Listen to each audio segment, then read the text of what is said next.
Recording by Alan Winterrowd. The Airlords of Han by Philip Francis Nowlan. Chapter 1: The Airlords Besieged. In a previous record of my adventures in the early part of the Second War of Independence, I explained how I, Anthony Rogers, was overcome by radioactive gases in an abandoned mine near Scranton in the year 1927, where I existed in a state of suspended animation for nearly 500 years, and awakened to find the America I knew had been crushed under the cruel tyranny of the Airlords of Han, fierce Mongolians who, as scientists now contend, had in their blood a taint not of this earth, and who, with science and resources far in advance of those of a United States economically prostrate at the end of a long series of war with a Bolshevik Europe in the year 2270 A.D., had swept down from the skies in their great airships that rode repeller rays, as a ball rides the stream of a fountain, and with their terrible disintegrator rays had destroyed more than 4/5 of the American race, and driven the other fifth to cover in the vast forests which grew up over the remains of the once mighty civilization of the United States. I explained the part I played in the fall of the year 2419, when the rugged Americans, with science secretly developed to terrific efficiency in their forest fastness, turned fiercely and assumed the aggressive against a now effete Han population, which for generations had shut itself up in the 15 great Mongolian cities of America, having abandoned cultivation of the soil and the operation of mines, for these Hans produced all they needed in the way of food, clothing, shelter and machinery through electrono-synthetic processes. I explained how I was adopted into the Wyoming Gang, or Clan, descendants of the original populations of Wilkes-Barre, Scranton, and the Wyoming Valley in Pennsylvania.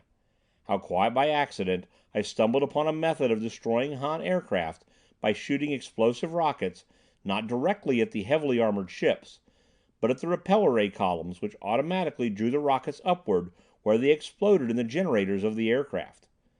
How the Wyomings threw the first thrill of terror into the Airlords by bringing an entire squadron crashing to earth. How a handful of us in a rocket ship successfully raided the Han city of Nu-Yok, and how by the application of military principles I remembered from the First World War, I was able to lead the Wyomings to victory over the Sinsings, a Hudson River tribe which had formed a traitorous alliance with the hereditary enemies and oppressors of the white race in America. By the spring of 2420 A.D., a short 6 months after these events, the positions of the yellow and the white races in America had been reversed. The hunted were now the hunters. The Hans desperately were increasing the defenses of their 15 cities, around each of which the American gangs had drawn a widely deployed line of long gunners, while nervous air convoys, closely bunched behind their protective screen of disintegrator beams, kept up sporadic and costly systems of transportation between the cities. During this period, our own campaign against the Hans of Nu-Yok was fairly typical of the development of the war throughout the country. Our force was composed of contingents from most of the gangs of Pennsylvania, Jersey, and New England. We encircled the city on a wide radius, our line running roughly from Staten Island to the forested site of the ancient city of Elizabeth, to First and Second Mountains, just west of the ruins of Newark, Bloomfield, and Montclair, thence northeasterly across the Hudson, and down to the Sound. On Long Island our line was pushed forward to the first slopes of the hills. We had no more than 4 long gunners to the square mile in our first line, but each of these was equal to a battery of heavy artillery such as I had known in the First World War. When their fire was first concentrated on the Han city, they blew its outer walls and roof levels into a chaotic mass of wreckage before the nervous yellow engineers could turn on the ring of generators which surrounded the city with a vertical film of disintegrator rays. Our explosive rockets could not penetrate this film, for it disintegrated them instantly and harmlessly, as it did all other material substance with the sole exception of inertron, that synthetic element developed by the Americans from the subelectronic and ultronic orders. The continuous operation of the disintegrators destroyed the air and maintained a constant vacuum wherever they played, into which the surrounding air continuously rushed, naturally creating atmospheric disturbances after a time, which resulted in a local storm. This, however, ceased after a number of hours, when the flow of air toward the city became steady. The Hans suffered severely from atmospheric conditions inside their city at first, but later rearranged their disintegrator ring in a system of overlapping films that left diagonal openings through which the air rushed to them and through which their ships emerged to scout our positions. We shot down 7 of their cruisers before they realized the folly of floating individually over our invisible line. Their beams traced paths of destruction like scars across the countryside, but caught less than half a dozen of our gunners all told, for it takes a lot of time to sweep every square foot of a square mile with a beam whose cross-section is not more than 20 or 25 feet in diameter. Our gunners, completely concealed beneath the foliage of the forest, with weapons which did not reveal their position, as did the flashes and detonation of the 20th century artillery, hit their repeller rays with comparative ease. The dropships, which the Hans next sent out, were harder to handle. Rising to immense heights behind the city's disintegrator wall, these tiny projectile-like craft slipped through the rifts in the cylinder of destruction, and then turning off their repeller rays, dropped at terrific speed until their small vanes were sufficient to support them as they volplaned in great circles, shooting back into the city defenses at a low level. The great speed of these craft made it almost impossible to register a direct hit against them with rocket guns, and they had no repeller rays at which we might shoot while they went over our lines. But by the same token they were able to do little damage to us. So great was the speed of a dropship that the only way in which it could use a disintegrator ray was from a fixed generator in the nose of the structure, as it dropped in a straight line toward its target. But since they could not sight the widely deployed individual gunners in our line, their scouting was just as ineffective as our attempts were to shoot them down. For more than a month the situation remained a deadlock, with the Hans locked up in their cities while we mobilized gunners and supplies. Had our stock of inertron been sufficiently great at this period, we could have ended the war quickly, with aircraft impervious to the dis-ray, but the production of inertron is a painfully slow process, involving the building up of this weightless element from ultronic vibrations through the subelectronic, electronic and atomic states into molecular form. Our laboratories had barely begun production on a quantity basis, for we had just learned how to protect them from Han air raids, and it would be many months before the supply they had just started to manufacture would be finished. In the meantime, we had enough for a few aircraft, for jumping belts, and a small amount of armor.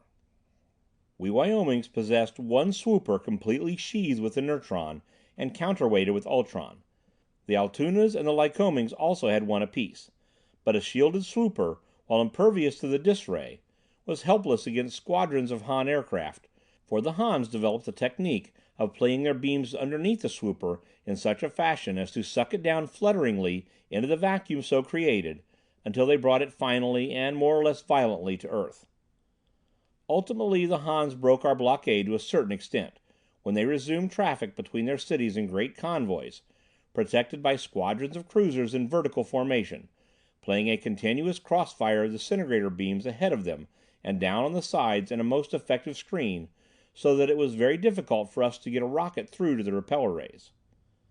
But we lined the scar paths beneath their air routes for miles at a stretch with concealed gunners, some of whom would sooner or later register hits, and it was seldom that a convoy made the trip between Nu-Yok and Boston, Buffalo, Sikaga, or Alana without losing several of its ships.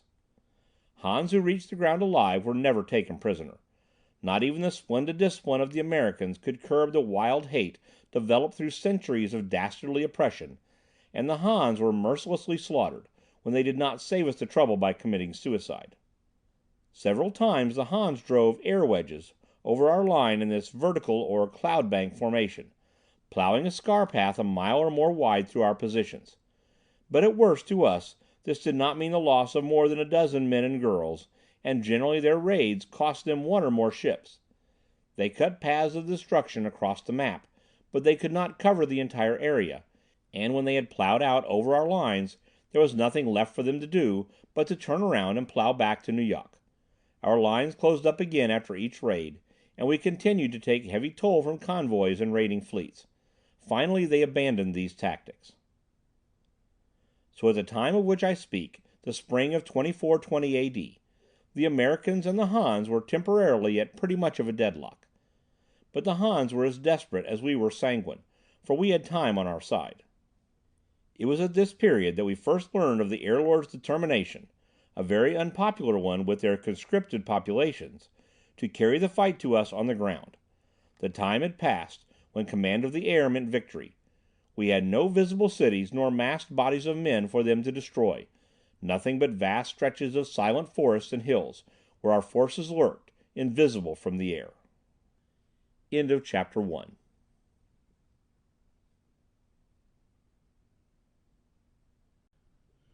Chapter 2. The Ground Ships Threaten.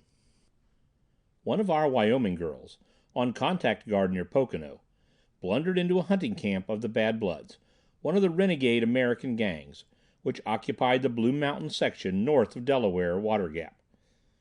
We had not invited their cooperation in this campaign, for they were under some suspicion of having trafficked with the Hans in past years, but they had offered no objection to our passage through their territory in our advance on Nu-Yok. Fortunately, our contact guard had been able to leap into the upper branches of a tree without being discovered by the Bad Bloods, for their discipline was lax, and their guard careless. She overheard enough of the conversation of their bosses around the campfire beneath her to indicate the general nature of the Han plans. After several hours, she was able to leap away unobserved through the topmost branches of the trees, and after putting several miles between herself and their camp, she ultrophoned a full report to her contact boss back in the Wyoming Valley. My own ultrophone field boss picked up the message and brought the graph record of it to me at once. Her report was likewise picked up by the bosses of the various gang units in our line, and we had called a council to discuss our plans by word of mouth. We were gathered in a sheltered glade on the eastern slope of First Mountain on a balmy night in May.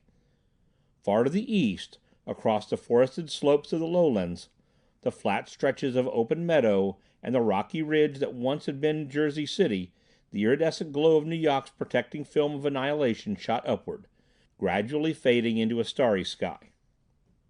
In the faint glow of our ultronoscopes, I made out the great figure and rugged features of Boss Kassaman, commander of the Mifflin unit, and the gray uniform of Boss Warren, who led the sand snipers of the Barnegat Beaches, and who had swooped over from his headquarters on Sandy Hook. By his side stood Boss Handon of the Winslows, a gang from central Jersey. In the group also were the leaders of the Altoonas, the Camerons, the Lycomings, the Susquannas, Hagersduns, Chesters, Reddings, Delawares, Elmirans, Klugas, Hudsons, and Conedegas. Most of them were clad in forest green uniforms that showed black at night, but each had some distinctive badge or item of uniform or equipment that distinguished his gang. Both the Mifflin and Altoona bosses, for instance, wore heavy-looking boots with jointed knees. They came from sections that were not only mountainous, but rocky, where leaping involves many a slip and bruised limb unless some protection of this sort is worn. But these boots were not as heavy as they looked, being counterbalanced somewhat with inertron. The headgear of the Winslows was quite different from the close-fitting helmet of the Wyomings, being large and bushy-looking, for in the Winslow territory there were many stretches of nearly bare land, with occasional scrubby pines, and a Winslow caught in the open on the approach of a Han airship would twist himself into a motionless imitation of a scrubby plant that passed very successfully for the real thing when viewed from several thousand feet in the air. The Susquannas had a unit that was equipped with inertron shields that were of the same shape as those of the ancient Romans, but much larger, and capable of concealing their bearers from head to foot when they crouched slightly.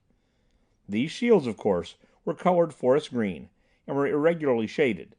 They were balanced with inertron, so that their effective weight was only a few ounces. They were curious, too, in that they had handles for both hands and two small reservoir rocket guns built into them as integral parts. In going into action, the Susquannas crouched slightly, holding the shields before them with both hands, looking through a narrow vision slit, and working both rocket guns. The shields, however, were a great handicap in leaping and in advancing through heavy forest growth. The field unit of the Delawares was also heavily armored. It was one of the most efficient bodies of shock troops in our entire line. They carried circular shields about 3 feet in diameter, with a vision slit and a small rocket gun. These shields were held at arm's length in the left hand on going into action. In the right hand was carried an axe gun, an affair not unlike the battle axe of the Middle Ages. It was about 3 feet long. The shaft consisted of a rocket gun with an axe blade near the muzzle, and a spike at the other end. It was a terrible weapon. Jointed leg guards protected the axe gunner below the rim of his shield, and a hemispherical helmet, the front section of which was of transparent ultron reaching down to the chin, completed his equipment. The Susquannas also had a long gun unit in the field. One company of my Wyomings I had equipped with a weapon which I designed myself. It was a long gun which I had adapted for bayonet tactics such as American troops used in the First World War in the 20th century. It was about the length of the ancient rifle, and was fitted with a short knife bayonet. The stock, however, was replaced by a narrow axe blade and a spike. It had 2 hand guards also. It was fired from the waist position. In hand-to-hand work, one lunged with the bayonet in a vicious upward upthrust, following through with an upthrust of the axe blade as one rushed in on one's opponent, and then a downthrust of the butt spike, developing into a downslice of the bayonet, and a final upward jerk of the bayonet at the throat and chin with a shortened grip on the barrel, which had been allowed to slide through the hands at the completion of the downslice. I almost regretted that we could not find ourselves opposed to the Delaware axemen in this campaign, so curious was I to compare the efficiency of the two bodies. But both the Delawares and my own men were elated at the news that the Hans intended to fight it out on the ground at last, and the prospect that we might in consequence come to close quarters with them. Many of the gang bosses were dubious about our Wyoming policy of providing our fighters with no inertron armor as protection against the disintegrator ray of the Hans. Some of them even questioned the value of all weapons intended for hand-to-hand fighting. As Warren of the Sandpipers put it, "You should be in a better position than anyone, Rogers, with your memories of the 20th century, to appreciate that between the super deadliness of the rocket gun and of the disintegrator ray, there will never be any opportunity for hand-to-hand work. Long before the opposing forces could come to grips, one or the other will be wiped out." But I only smiled, for I remembered how much of this same talk there was 5 centuries ago, and that it was even predicted in 1914 that no war could last more than 6 months. That there would be hand-to-hand work before we were through, and in plenty, I was convinced. And so every able-bodied youth I could muster was enrolled in my infantry battalion, and spent most of his time in vigorous bayonet practice. And for the same reason, I had discarded the idea of armor. I felt it would be clumsy, and questioned its value. True, it was an absolute bar against the disintegrator ray, but of what use would that be if a Han ray found a crevice between overlapping plates, or if the ray was used to annihilate the very earth beneath the wearer's feet? The only protective equipment that I thought was worth a whoop was a very peculiar device with which a contingent of 500 Altoonas was supplied. They called it the Umbra Shield. It was a bell-shaped affair of inertron, counterweighted with ultron, about 8 feet high. The gunner who walked inside it carried it easily with 2 shoulder straps. There were handles inside too, by which the gunner might more easily balance it when running, or lift it to clear any obstructions on the ground. In the apex of the affair, above his head, was a small turret, containing an automatic rocket gun. The periscope gun sight and the controls were on a level with the operator's eyes. In going into action, he could, after taking up his position, simply stoop until the rim of the Umbra shield rested on the ground, or else whip off the shoulder straps and stand there quite safe from the disintegrator ray and work his gun. But again, I could not see what was to prevent the Hans from slicing underneath it instead of directly at it with their rays. As I saw it, any American who was unfortunate enough to get in the direct path of a dis ray was almost certain to go out, unless he was locked up tight in a complete shell of inertron, as, for instance, in an inertron swooper. It seemed to me better to concentrate all our efforts on tactics of attack, trusting to our ability to get the Hans before they got us. I had one other main unit besides my bayonet battalion, a long gun contingent composed entirely of girls, as were my scout units and most of my auxiliary contingents. These youngsters had been devoting themselves to target practice for months, and had developed a fine technique of range finding and the various other tactics of 20th century massed artillery, to which was added the scientific perfection of the rocket guns, and an average mental alertness that would have put the artillerymen of the First World War to shame. From the information our contact guard had obtained, it appeared that the Hans had developed a type of ground ship, completely protected by a disintegrator ray canopy that was operated from a short mast, and spread down around it as a cone. These ships were merely adaptations of their airships, and were designed to travel but a few feet above the ground. Their repeller rays were relatively weak, just strong enough to lift them about 10 or 12 feet from the surface. Hence they would draw but lightly upon the power broadcast from the city, and great numbers of them could be used. A special ray at the stern propelled them, and an extra lift ray at the bow enabled them to nose up over ground obstacles. Their most formidable feature was the cone-shaped canopy of short-range disintegrator rays, designed to spread down around them from a circular generator at the tip of a 20-foot mast amidship. This would annihilate any projectile shot at it, for they naturally could not reach the ship without passing through the cone of rays. It was instantly obvious that the ground ships would prove to be the tanks of the 25th century, and with due allowance for the fact that they were protected with a sheathing of annihilating rays instead of with steel, that they would have about the same handicaps and advantages as tanks, except that, since they would float lightly on short repeller rays, they could hardly resort to the destructive crushing tactics of the tanks of the First World War. As soon as our first supplies of inertron-shielded rockets came through, their invulnerability would be at an end, as indeed would be that of the Han cities themselves, but these projectiles were not yet out of the factories. In the meantime, however, the ground ships would be hard to handle. Each of them, we understood, would be equipped with a thin, long-range dis ray mounted in a turret at the base of the mast. We had no information as to the probable tactics of the Hans in the use of these ships. One sure method of destroying them would be to bury mines in their path, too deep for the penetration of their protecting canopy, which would not, our engineers estimated, cut deeper than about 3 feet a second. But we couldn't ring Nu-Yok with a continuous mine on a radius of from 5 to 15 or 20 miles, nor could we be certain beforehand of the direction of their attack. In the end, after several hours' discussion, we agreed on a flexible defense. Rather than risk many lives, we would withdraw before them, test their effectiveness, and familiarize ourselves with the tactics they adopted. If possible, we would send engineers in behind them from the flanks, to lay mines in the probable path of their return, providing their first attack proved to be a raid and not an advance to consolidate new positions. End of Chapter 2.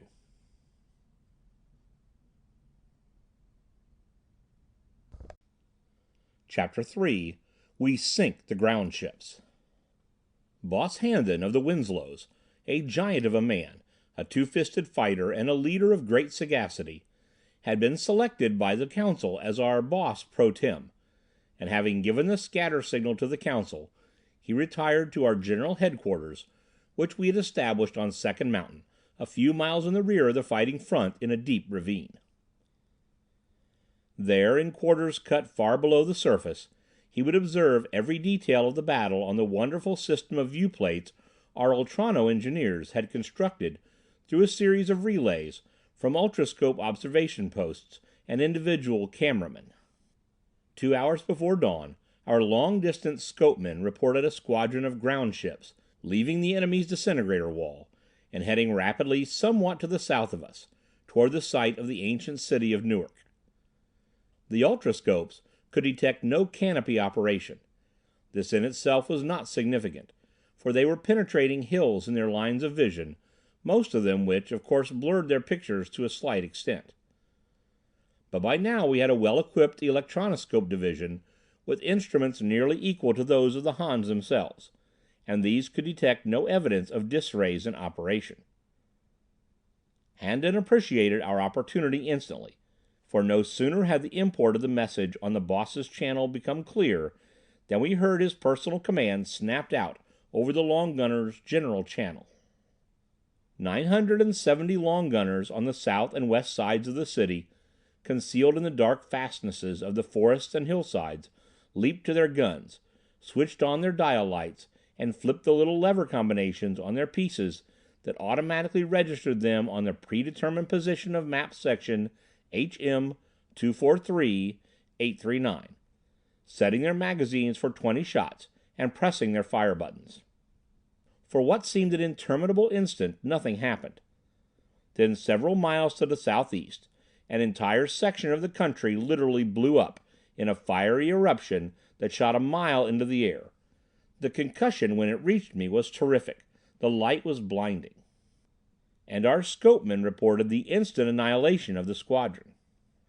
What happened, of course, was this.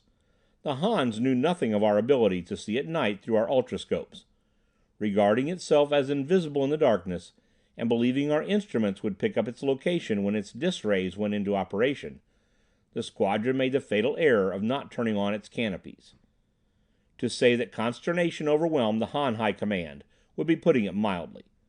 Despite their use of code and other protective expedients, we picked up enough of their messages to know that the incident badly demoralized them.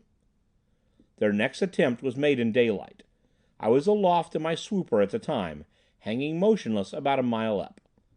Below, the ground ships looked like a number of oval lozenges gliding across a map, each surrounded by a circular halo of luminescence that was its dis-ray canopy. They had nosed up over the spiny ridge of what once had been Jersey City, and were moving across the meadowlands. There were 20 of them. Coming to the darker green that marked the forest on the map below me, they adopted a wedge formation, and playing their pencil rays ahead of them, they began to beam a path for themselves through the forest. In my ears sounded the ultrophone instructions of my executives to the long gunners in the forest, and one by one I heard the girls report their rapid retirement with their guns and other inertron-lightened equipment. I located several of them with my scopes, with which I could, of course, focus through the leafy screen above them, and noted with satisfaction the unhurried speed of their movements. On plowed the Han wedge, while my girls separated before it and retired to the sides. With a rapidity much greater than that of the ships themselves, the beams penetrated deeper and deeper into the forest, playing continuously in the same direction, literally melting their way through, as a stream of hot water might melt its way through a snowbank. Then a curious thing happened. One of the ships near one wing of the wedge must have passed over unusually soft ground, or perhaps some irregularity in the control of its canopy generator caused it to dig deeper into the earth ahead of it, for it gave a sudden downward lurch, and on coming up out of it, swerved a bit to one side, its offense beam slicing full into the ship echelon to the left ahead of it. That ship, all but a few plates on one side, instantly vanished from sight. But the squadron could not stop. As soon as the ship stood still, its canopy ray playing continuously in one spot, the ground around it was annihilated to a continuously increasing depth. A couple of them had tried it, but within a space of seconds they had dug such deep holes around themselves that they had difficulty in climbing out. Their commanders, however, had the foresight to switch off their offense rays and so damage no more of their comrades. I switched in with my ultrophone on Boss Handen's channel, intending to report my observation, but found that one of our swooper scouts, who like myself was hanging above the Hans, was ahead of me. Moreover, he was reporting a suddenly developed idea that resulted in the untimely end of the Hans' ground ship threat. "These ships can't climb out of deep holes, boss," he was saying excitedly. "Lay a big barrage against them. No, not on them. In front of them. Always in front of them. Pull it back as they come on, but churn hell out of the ground in front of them. Get the rocket men to make a penetrative time rocket. Shoot it into the ground in front of them, deep enough to be below their canopy ray, see, and detonate under them as they go over it." I heard Handen's roar of exultation as I switched off again to order a barrage from my Wyoming girls.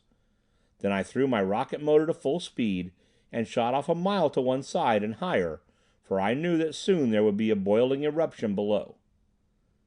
No smoke interfered with my view of it, for our atomic explosive was smokeless in its action. A line of blinding, flashing fire appeared in front of the ground ship wedge. The ships plowed with calm determination toward it, but it withdrew before them, not steadily, but jerkily intermittent, so that the ground became a series of gigantic humps, ridges, and shell holes. Into these the Han ships wallowed, plunging ponderously, yet not daring to stop while their protective canopy rays played, not daring to shut off these active rays. One overturned. Our observers reported it. The result was a hail of rocket shells directly on the squadron. These could not penetrate the canopies of the other ships, but the one which had turned turtle was blown to fragments. The squadron attempted to change its course and dodge the barrier in front of it, but a new barrier of blazing detonations and churned earth appeared on its flanks. In a matter of minutes it was ringed around, thanks to the skill of our fire control. One by one the wallowing ships plunged into holes from which they could not extricate themselves. One by one their canopy rays were shut off, or the ships somersaulted off the knolls on which they perched, as their canopies melted the ground away from around them. So one by one they were destroyed. Thus the second ground sortie of the Hans was annihilated. End of Chapter 3.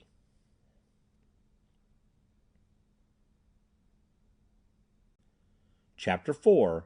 Han Electrono-Ray Science. At this period, the Hans of Nu-Yok had only one airship equipped with their new armored repeller ray, their latest defense against our tactics of shooting rockets into the repeller rays and letting the latter hurl them up against the ships. They had developed a new steel alloy of tremendous strength, which passed their rep ray with ease, but was virtually impervious to our most powerful explosives. Their supplies of this alloy were limited, for it could only be produced in the Lotan shops, for it was only there that they could develop the degree of electronic power necessary for its manufacture. This ship shot out towards our lines just as the last of the ground ships turned turtle and was blown to pieces. As it approached, the rockets of our invisible and widely scattered gunners in the forest below began to explode beneath its rep ray plates. The explosions caused the great ship to plunge and roll mightily, but otherwise did it no serious harm that I could see, for it was very heavily armored. Occasionally rockets fired directly at the ship would find their mark and tear gashes in its side and bottom plates, but these hits were few. The ship was high in the air, and a far more difficult target than were its rep ray columns. To hit the latter, our gunners had only to gauge their aim vertically. Range could be practically ignored, since the rep ray at any point above 2/3 the distance from the earth to the ship would automatically hurl the rocket upward against the rep ray plate. As the ship sped toward us, rocking, plunging and recovering, it began to beam the forest below. It was equipped with a super beam, too, which cut a swath nearly 100 foot wide wherever it played. With visions of many a life snuffed out below me, I surrendered to the impulse to stage a single-handed attack on this ship, feeling quite secure in my floating shell of inertron. I nosed up vertically and rocketed for a position above the ship. Then, as I climbed upward, as yet unobserved in my tiny craft that was scarcely larger than myself, I trained my telultroscope on the Han ship, focusing through to a view of its interior. Much as I had imbibed of this generation's hatred for the Hans, I was forced to admire them for the completeness and efficiency of this marvelous craft of theirs. Constantly twirling the controls of my scope to hold the focus, I examined its interior from nose to stern. It may be of interest at this point to give the reader a layman's explanation of the electronic or ionic machinery of these ships, and of their general construction, for today the general public knows little of the particular application of the electronic laws which the Hans used, although the practical application of ultronics are well understood. Back in the 20th century I had, like literally millions of others, dabbled a bit in radio, as we called it then. The science of the Hans was simply the super development of electricity, radio, and broadcasting. It must be understood that this explanation of mine is not technically accurate, but only what might be termed an illustrative approximation. The Hans power stations used to broadcast 3 distinct powers simultaneously. Our engineers called them the starter, the pulley, and the sub-disintegrator. The last named had nothing to do with the operation of the ships, but was exclusively the powerizer of the disintegrator generators. The starter was not unlike the radio broadcast of the 20th century. It went out at a frequency of about 1,000 kilocycles, had an amperage of approximately 0, but a voltage of 2 billion. Properly amplified by the use of inductostatic batteries, a development of the principle underlying the Earth induction compass applied to the control of static. This current energized the ionomagnetic coils on the airships, large and sturdy affairs, which operated the attractoreflex receivers, which in turn pulled in the second broadcast power known as the pull-E, absorbing it from every direction, literally exhausting it from surrounding space. The pull-E came in at about 500 million volts, but in very heavy amperage, proportional to the capacity of the receiver and on a long wave, at audio frequency in fact. About half of this power reception ultimately actuated the repeller ray generators. The other half was used to energize the B ionomagnetic coils, peculiarly wound affairs, whose magnetic fields constituted the only means of insulating and controlling the circuits of the three powers.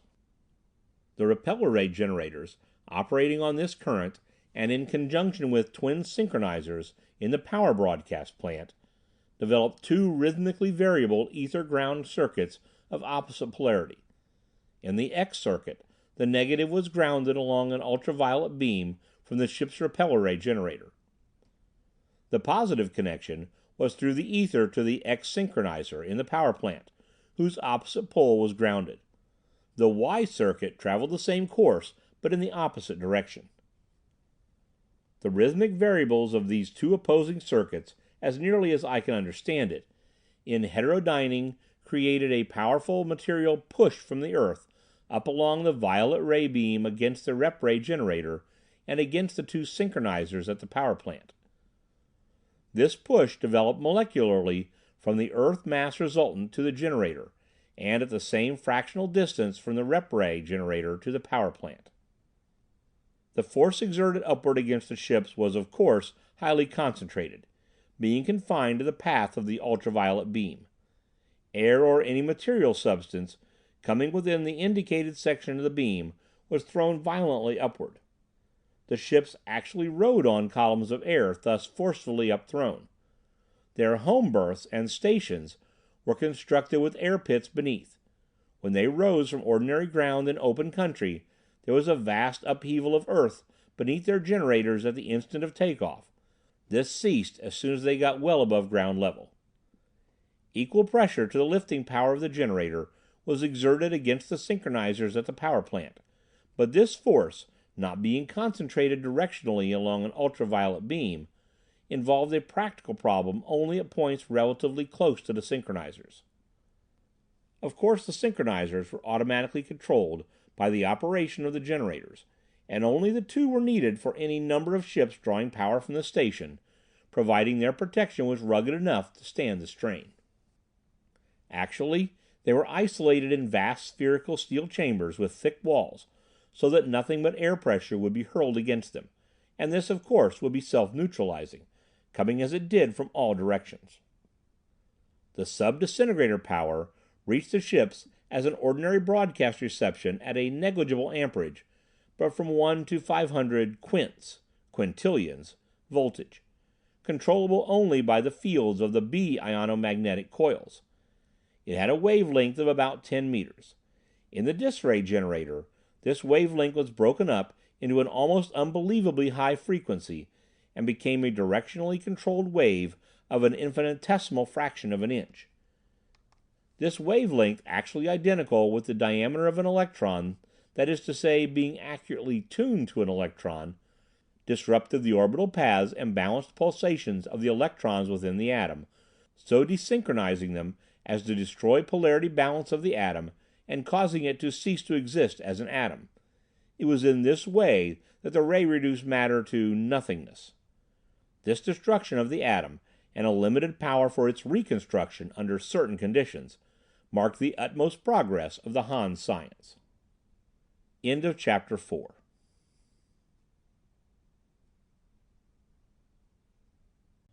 Chapter 5, American Ultronic Science. Our own engineers, working shielded laboratories far underground, had established such control over the deatomized electrons as to dissect them in their turn into subelectrons. Moreover, they had carried through the study of this order to the point where they finally dissected the subelectron into its component ultrons, for the fundamental laws underlying these successive orders are not radically dissimilar. And as they progressed, they developed constructive as well as destructive practice. Hence the great triumphs of ultron and inertron, our two wonderful synthetic elements, built up from superbalanced and subbalanced ultronic whirls, through the subelectronic order and into the atomic and molecular. Hence also came our relatively simple and beautifully efficient ultraphones and ultrascopes, which in their phonic and visual operation penetrate obstacles of material, electronic and subelectronic nature without let or hindrance, and with a consumption of but infinitesimal power. Static disturbance, I should explain, is negligible in the subelectronic order and non-existent in the ultronic.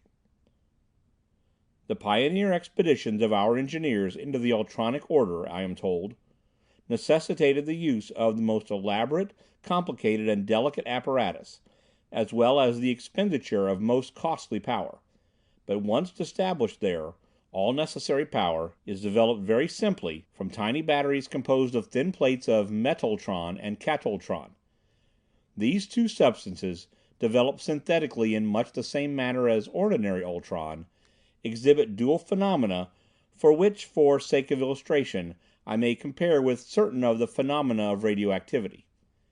As radium is constantly giving off electronic emanations and changing its atomic structure thereby, so katultron is constantly giving off ultronic emanations and so changing its subelectronic form, while metultron, its component, is constantly attracting and absorbing ultronic values, and so changing its subelectronic nature in the opposite direction. Thin plates of these two substances, when placed properly in juxtaposition, with insulating plates of inertron between, constitute a battery which generates an ultronic current. And it is a curious parallel that just as there were many mysteries connected with the nature of electricity in the 20th century, mysteries which, I might mention, never have been solved, notwithstanding our penetration into these sub-orders, so there are certain mysteries about the ultronic current. It will flow, for instance, through an ultron wire from the katultron to the metultron plate, as electricity will flow through a copper wire. It will short-circuit between the two plates if the inertron insulation is imperfect. When the insulation is perfect, however, and no ultron metallic circuit is complete, the current, apparently the same that would flow through the metallic circuit, is projected into space in an absolutely straight line from the katultron plate, and received from space by the metultron plate on the same line. This line is the theoretical straight line passing through the center mass of each plate. The shapes and angles of the plates have nothing to do with it, except that the perpendicular distance of the plate's edges from the mass center line determines the thickness of the beam of parallel current rays. Thus a simple battery may be used either as a sender or receiver of current. Two batteries adjusted to the same center line become connected in series just as if they were connected by ultron wires. In actual practice, however, two types of batteries are used, both the FOSO batteries and broadcast batteries. FOSO batteries are twin batteries arranged to shoot a positive and a negative beam in the same direction. When these beams are made intermittent at light frequencies, though they are not light waves, nor of the same order as light waves, and are brought together or focused at a given spot, the space in which they cross radiates alternating ultronic current in every direction. This radiated ultralight acts like true light so long as the crossing beams vibrate at light frequencies, except in three respects. First, it is not visible to the eye. Second, its color is exclusively dependent on the frequency of the FOSO beams, which determine the frequency of the alternating radiation. Material surfaces, it would appear, reflect them all in equal value, and the color of the resultant picture depends on the color of the FOSO frequencies. By alternating these, a reddish, yellowish, or bluish picture may be seen. In actual practice, an orthochromatic mixture of frequencies is used to give a black, gray, and white picture. The third difference is this: rays pulsating in line toward any ultron object connected with the rear plates of the twin batteries through rectifiers cannot be reflected by material objects, for it appears they are subject to a kind of pull which draws them through material objects, which in a sense are magnetized, and while in this state offer no resistance. Ultron, when so connected with battery terminals, glows with true light under the impact of ultralight, and if in the form of a lens or set of lenses, may be made to deliver a picture in any telescopic degree desired. The essential parts of an ultrascope, then, are twin batteries with focal control and frequency control, an ultron shield, battery connected and adjustable, to intercept the direct rays from the glow spot, with an ordinary light shield between it and the lens itself, battery connected and with more or less telescopic elaboration.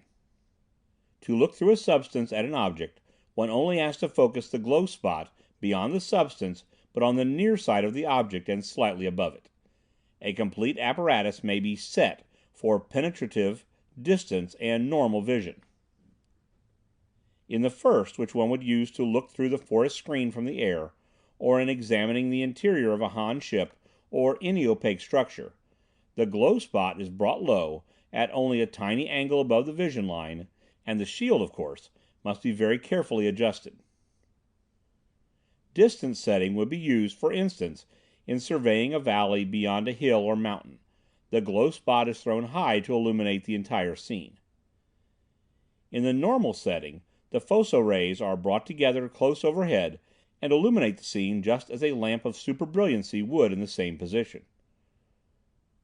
For phonic communication, a spherical sending battery is a ball of metultron, surrounded by an insulating shell of inertron, and this in turn by a spherical shell of katultron, from which the current radiates in every direction, tuning being accomplished by frequency of intermissions, with audio frequency modulation. The receiving battery has a core pole of katultron and an outer shell of metultron. The receiving battery, of course, picks up all frequencies, the undesired ones being tuned out in detection. Tuning, however, is only a convenience for privacy and elimination of interference in ultraphonic communication. It is not involved as a necessity, for untuned currents may be broadcast at voice-controlled frequencies directly and without any carrier wave.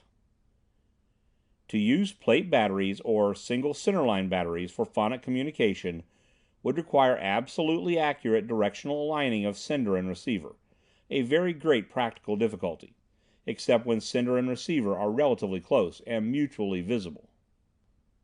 This, however, is the regular system used in the intergang network for official communication.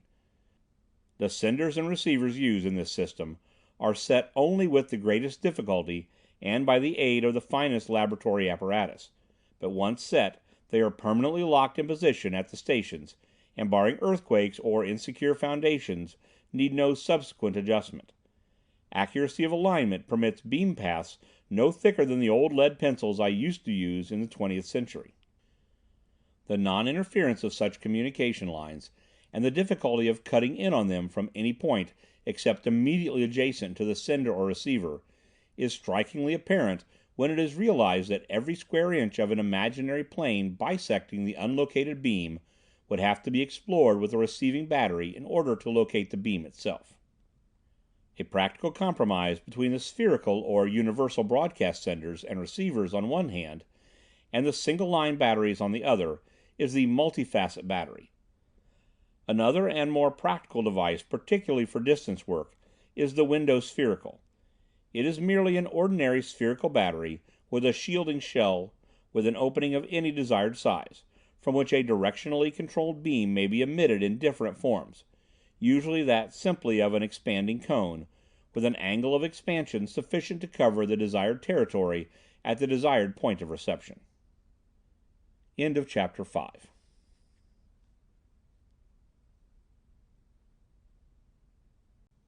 Chapter 6. An Unequal Duel. But to return to my narrative and my swooper, from which I was gazing at the interior of the Han ship. This ship was not unlike the great dirigibles of the 20th century in shape, except that it had no suspended control car nor gondolas, no propellers and no rudders, aside from a permanently fixed double fishtail stabilizer at the rear, and a number of keels so arranged as to make the most of the repeller ray airlift columns. Its width was probably twice as great as its depth, and its length about twice its width. That is to say, it was about 100 feet from the main keel to the top deck at their maximum distance from each other, about 200 feet wide amidship, and between 400 and 500 feet long. It had, in addition to the top deck, 3 interior decks.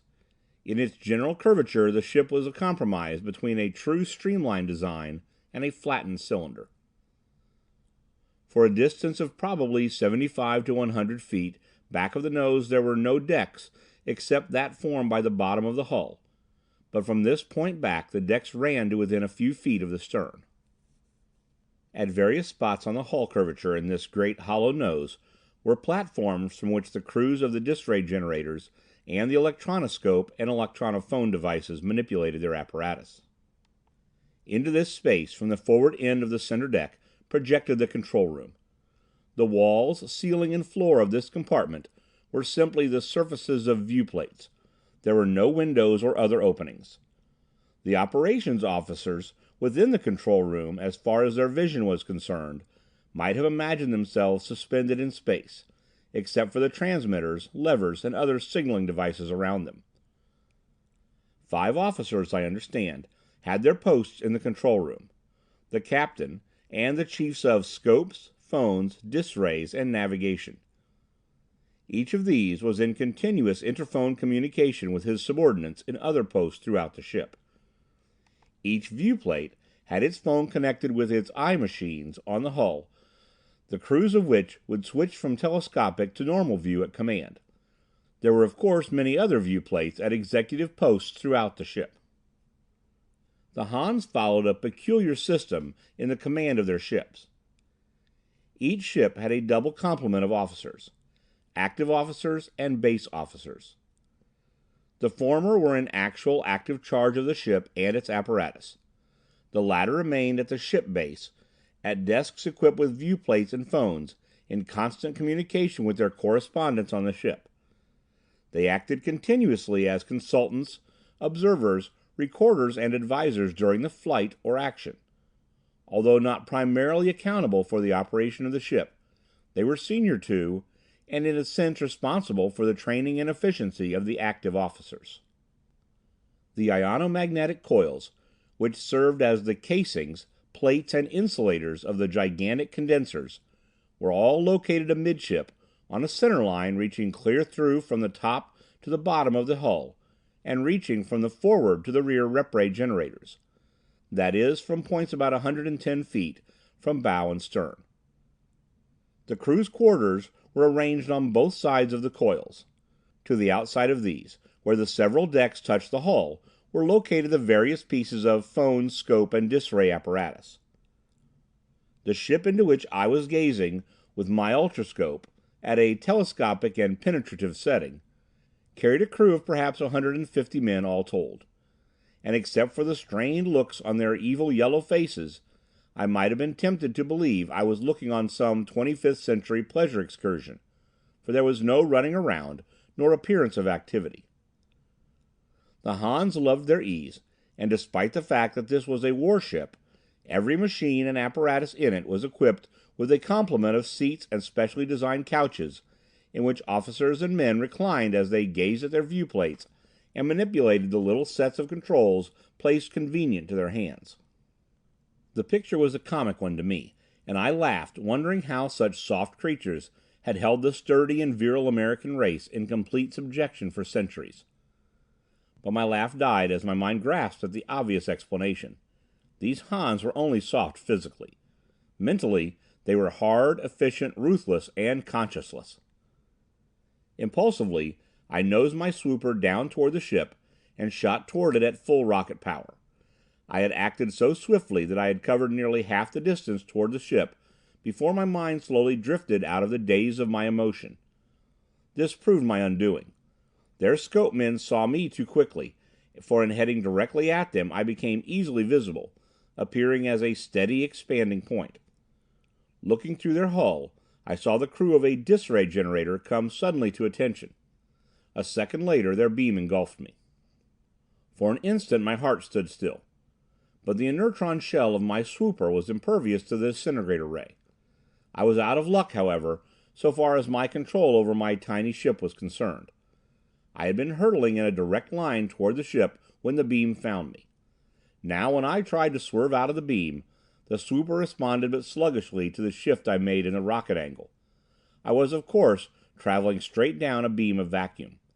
As my craft slowly nosed to the edge of the beam, the air rushing into this vacuum from all sides threw it back in again. Had I shot my ship across one of these beams at right angles, my momentum would have carried me through with no difficulty. But I had no momentum now except in the line of the beam, and this being a vacuum now, my momentum under full rocket power was vastly increased.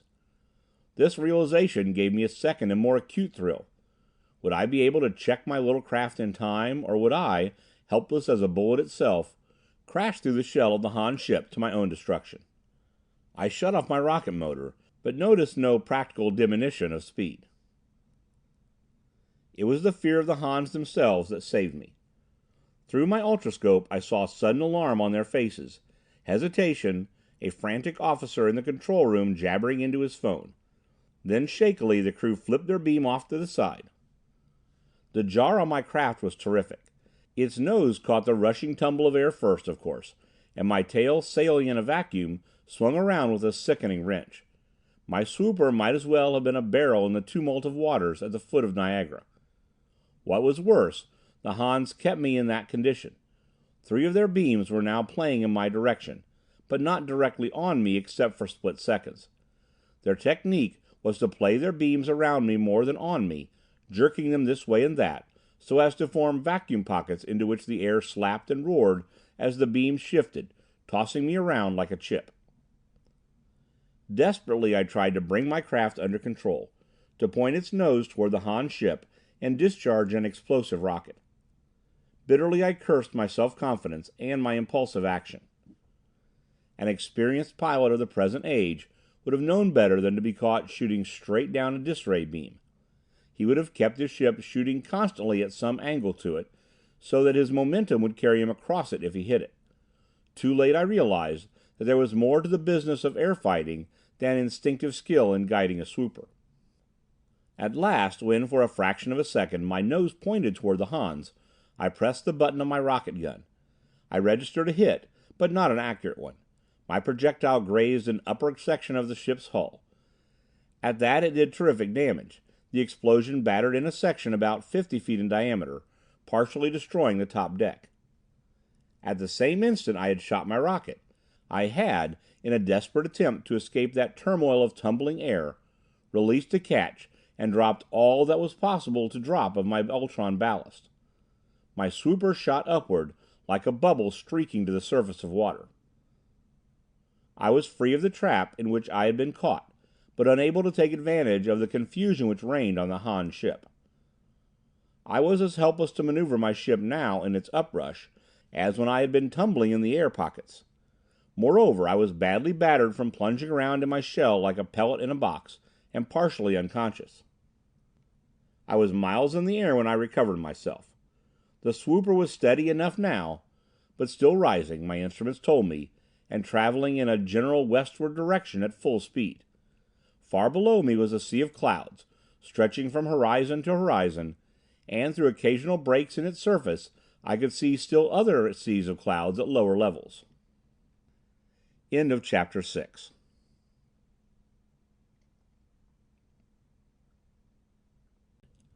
Chapter 7. Captured. Certainly my situation was no less desperate.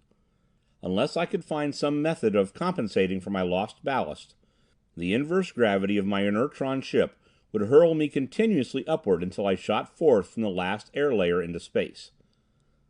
I thought of jumping and floating down on my inertron belt, but I was already too high for this. The air was too rarefied to permit breathing outside. though my little air compressors were automatically maintaining the proper density within the shell. If I could compress a sufficiently large quantity of air inside the ship, I would add to its weight, but there seemed little chance that I would myself be able to withstand sufficient compression. I thought of releasing my inertron belt, but doubted whether this would be enough. Besides, I might need the belt badly if I did find some method of bringing the little ship down, and it came too fast. At last a plan came into my half-numbed brain that had some promise of success, though it was desperate enough. Cutting one of the hose pipes on my air compressor and grasping it between my lips, I set to work to saw off the heads of the rivets that held the entire nose section of the swooper. Inertron plates had to be grooved and riveted together, since the substance was impervious to heat and could not be welded. Desperately I sawed, hammered and chiseled, until at last, with a wrench and a snap, the plate broke away. The released nose of the ship shot upward. The rest began to drop with me. How fast I dropped I do not know, for my instruments went with the nose. Half fainting, I grimly clenched the rubber hose between my teeth, while the little compressor carried on nobly, despite the wrecked condition of the ship, giving me just enough air to keep my lungs from collapsing. At last I shot through a cloud layer, and a long time afterward it seemed, another. From the way in which they flashed up to meet me, and to appear away above me, I must have been dropping like a stone. At last I tried the rocket motor very gently to check my fall. The swooper was, of course, dropping tail first, and I had to be careful lest it turn over with a sharp blast from the motor and dump me out. Passing through the third layer of clouds, I saw the earth beneath me. Then I jumped, pulling myself up through the ragged opening and leaping upward while the remains of my ship shot away below me. On approaching the ground, I opened my chute cape to further check my fall, and landed lightly, with no further mishap, whereupon I promptly threw myself down and slept, so exhausted was I with my experience. It was not until the next morning that I awoke and gazed about me. I had come down in mountainous country.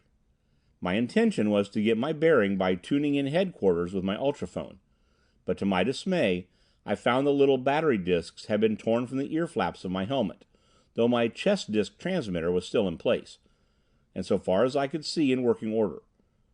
I could report my experience, but could receive no reply. I spent a half hour repeating my story and explanation on the headquarters channel, then once more surveyed my surroundings, trying to determine in which direction I had better leap. Then there came a stab of pain on the top of my head, and I dropped unconscious. I regained consciousness to find myself, much to my surprise, a prisoner in the hands of a foot detachment of some 30 Hans. My surprise was a double one. First, that they had not killed me instantly. Second, that a detachment of them should be roaming this wild country afoot, obviously far from any of their cities, and with no ship hanging in the sky above them. As I sat up, their officer grunted with satisfaction and growled a guttural command. I was seized and pulled roughly to my feet by 4 soldiers, and hustled along with the party into a wooded ravine, through which we climbed sharply upward. I surmised, correctly as it turned out, that some projectile had grazed my head, and I was in such shape that if it had not been for the fact that my inertron belt bore most of my weight, they would have had to carry me. But as it was, I made out well, and at the end of an hour's climb was beginning to feel like myself again, though the Han soldiers around me were puffing and drooping as men will, no matter how healthy, when they are totally unaccustomed to physical effort. At length the party halted for a rest. I observed them curiously. Except for a few brief exciting moments at the time of our air raid on the intelligence office in Nu-Yok, I had seen no living specimens of this yellow race at close quarters. They looked little like the Mongolians of the 20th century, except for their slant eyes and round heads. The characteristic of the high cheekbones appeared to have been bred out of them, as were those of the relatively short legs and the muddy yellow skin. To call them yellow was more figurative than literal. Their skins were whiter than those of our own weather-tanned forest men. Nevertheless, their pigmentation was peculiar, and what there was of it looked more like a pale orange tint than the ruddiness of the Caucasian. They were well formed, but rather undersized and soft-looking, small-muscled and smooth-skinned like young girls. Their features were finely chiseled, eyes beady, and nose slightly aquiline. They were uniformed, not in close-fitting green or other shades of protective coloring, such as the unobtrusive gray of the Jersey beaches or the leadened russet of the autumn uniforms of our people. Instead, they wore loose-fitting jackets of some silky material and loose knee pants. This particular command had been equipped with form-molded boots of some material that reached above the knee under their pants. They wore circular hats with small crowns and wide rims. Their loose jackets were belted at the waist, and they carried for weapons each man a knife, a short double-edged sword, and what I took to be a form of magazine rocket gun. It was a rather bulky affair, short-barreled and with a pistol grip. It was obviously intended to be fired either from the waist position or from some sort of support, like the old machine guns. It looked, in fact, like a rather small edition of the 20th century arm. And have I mentioned the color of their uniforms? Their circular hats and pants were a bright yellow, their coats a flaming scarlet. What targets they were!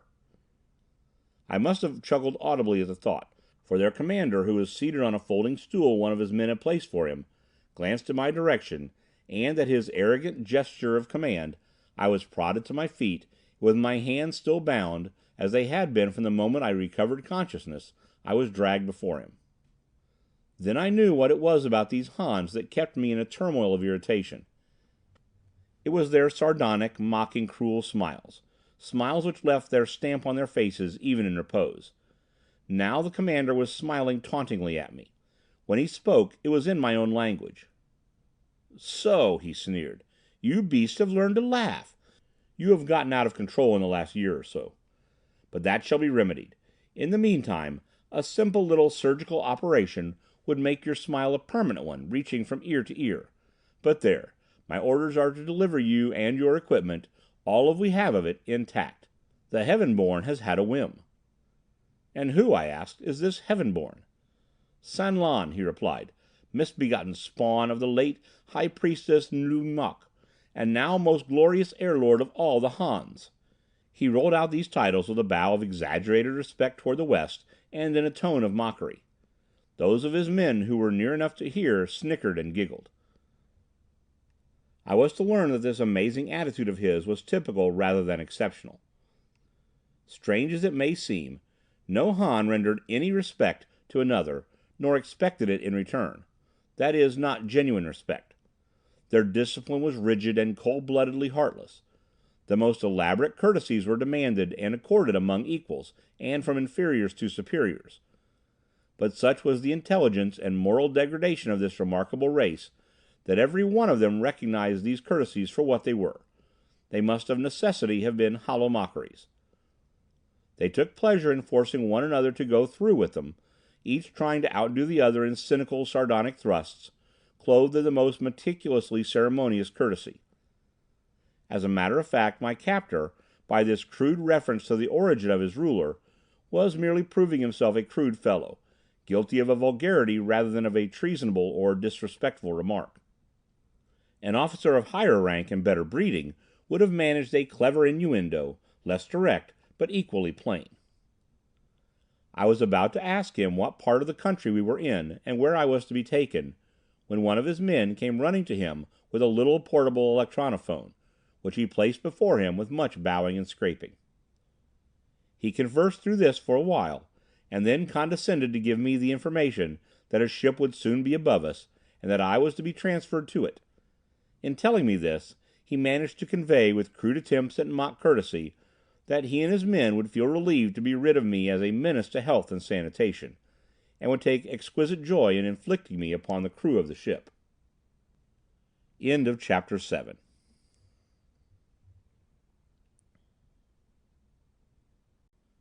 Chapter 8. Hypnotic Torture.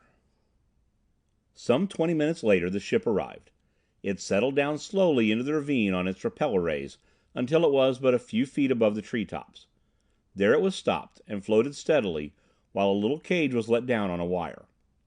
Into this I was hustled and locked, whereupon the cage rose swiftly again to a hole in the bottom of the hull into which it fitted snugly, and I stepped into the interior of a craft not unlike the one with which I had had my fateful encounter, the cage being unlocked. The cabin in which I was confined was not an outside compartment, but was equipped with a number of viewplates. The ship rose to a great height, and headed westward at such speed that the hum of the air past its smooth plates rose to a shrill, almost inaudible moan. After a lapse of some hours, we came in sight of an impressive mountain range, which I correctly guessed to be the Rockies. Swerving slightly, we headed down toward one of the topmost pinnacles of the range, and there unfolded in one of the viewplates in my cabin a glorious view of Lotan the Magnificent, a fairy city of glistening glass spires and iridescent colors, piled up on sheer walls of brilliant blue on the very tip of this peak. Nor was there any sheen of shimmering disintegrator rays surrounding it to interfere with the sparkling sight. So far flung were the defenses of Lotan, I found, that it was considered impossible for an American rocket gunner to get within effective range, and so numerous were the dis-ray batteries on the mountain peaks and in the ravines in this encircling line of defenses, drawn in a radius of no less than 100 miles, that even the largest craft, in the opinion of the Hans, could easily be brought to earth through air-pocketing tactics, and this I was the more ready to believe after my own recent experience. I spent 2 months as a prisoner in Lotan. I can honestly say that during the entire time every attention was paid to my physical comfort. Luxuries were showered upon me. But I was almost continuously subjected to some sort of mental torture or moral assault. Most elaborately staged attempts at seduction were made upon me with drugs, with women. Hypnotism was resorted to. Viewplates were faked to picture to me the complete rout of American forces all over the continent. With incredible patience and laboring under great handicaps in view of the vigor of the American offensive, the Han Intelligence Department dug up the fact that somewhere in the forces surrounding Nu-Yok I had left behind me Wilma, my bride of less than a year. In some manner, I will never tell how, they discovered some likeness of her, and faked an electronoscope picture of her in the hands of torturers in Nu-Yok, in which she was shown holding out her arms piteously toward me, as though begging me to save her by surrender. Surrender of what? Strangely enough, they never indicated that to me directly, and to this day I do not know precisely what they expected or hoped to get out of me. I surmise that it was some information regarding the American sciences. There was, however, something about the picture of Wilma in the hands of the torturers that did not seem real to me, and my mind still resisted. I remembered gazing with staring eyes at that picture, the sweat pouring down my face, searching eagerly for some visible evidence of fraud, and being unable to find it. It was the identical likeness of Wilma. Perhaps had my love for her been less great, I would have succumbed. But all the while I knew subconsciously that this was not Wilma. Product of the utmost of nobility in this modern, virile, rugged American race, she would have died under even worse torture than those vicious Han scientists knew how to inflict, before she would have pleaded with me this way to betray my race and her honor. But these were things that not even the most skilled of the Han hypnotists and psychoanalysts could drag from me. Their intelligence division also failed to pick up the fact that I was myself the product of the 20th century and not the 25th. Had they done so, it might have made a difference. I have no doubt that some of their most subtle mental assaults missed fire because of my own 20th century denseness. Their hypnotists inflicted many horrifying nightmares on me, and made me do and say many things that I would not have done in my right senses. But even in the 20th century, we had learned that hypnotism cannot make a person violate his fundamental concepts of morality against his will, and steadfastly I steeled my will against them. I have since thought that I was greatly aided by my newness to this age. I have never, as a matter of fact, become entirely attuned to it, and even today I confess to a longing wish that man might travel backward as well as forward in time. Now that my Wilma has been at rest these many years, I wish that I might go back to the year 1927 and take up my old life where I left it off, in the abandoned mine near Scranton. And at the period of which I speak, I was less attuned than now to the modern world. Real as my life was, and my love for my wife, there was much about it all that was like a dream, and in the midst of my tortures by the Hans, this complex, this habit of many months, helped me to tell myself that this too was all a dream, that I must not succumb, for I would wake up in a moment. And so they failed. More than that, I think, I won something nearer to genuine respect from those around me than any other Hans of that generation accorded to anybody. Among these was San Lan himself, the ruler. In the end, it was he who ordered the cessation of these tortures, and quite frankly admitted to me his conviction that they had been futile, and that I was in many senses a Superman. Instead of having me executed, he continued to shower luxuries and attentions on me, and frequently commanded my attendance upon him. Another was his favorite concubine, Nowlan, a creature of the most alluring beauty, young, graceful, and most delicately seductive, whose skills in the arts of sciences put many of their doctors to shame. This creature, his most prized possession, San Lan with the utmost moral callousness ordered to seduce me, urging her to apply without stint, and to its fullest extent, her knowledge of evil arts. Had I not seen the naked horror of her soul, that she let creep into her eyes for just one unguarded instant, and had it not been for my conviction of Wilma's faith in me, I do not know what, but suffice it to say that I resisted this assault also.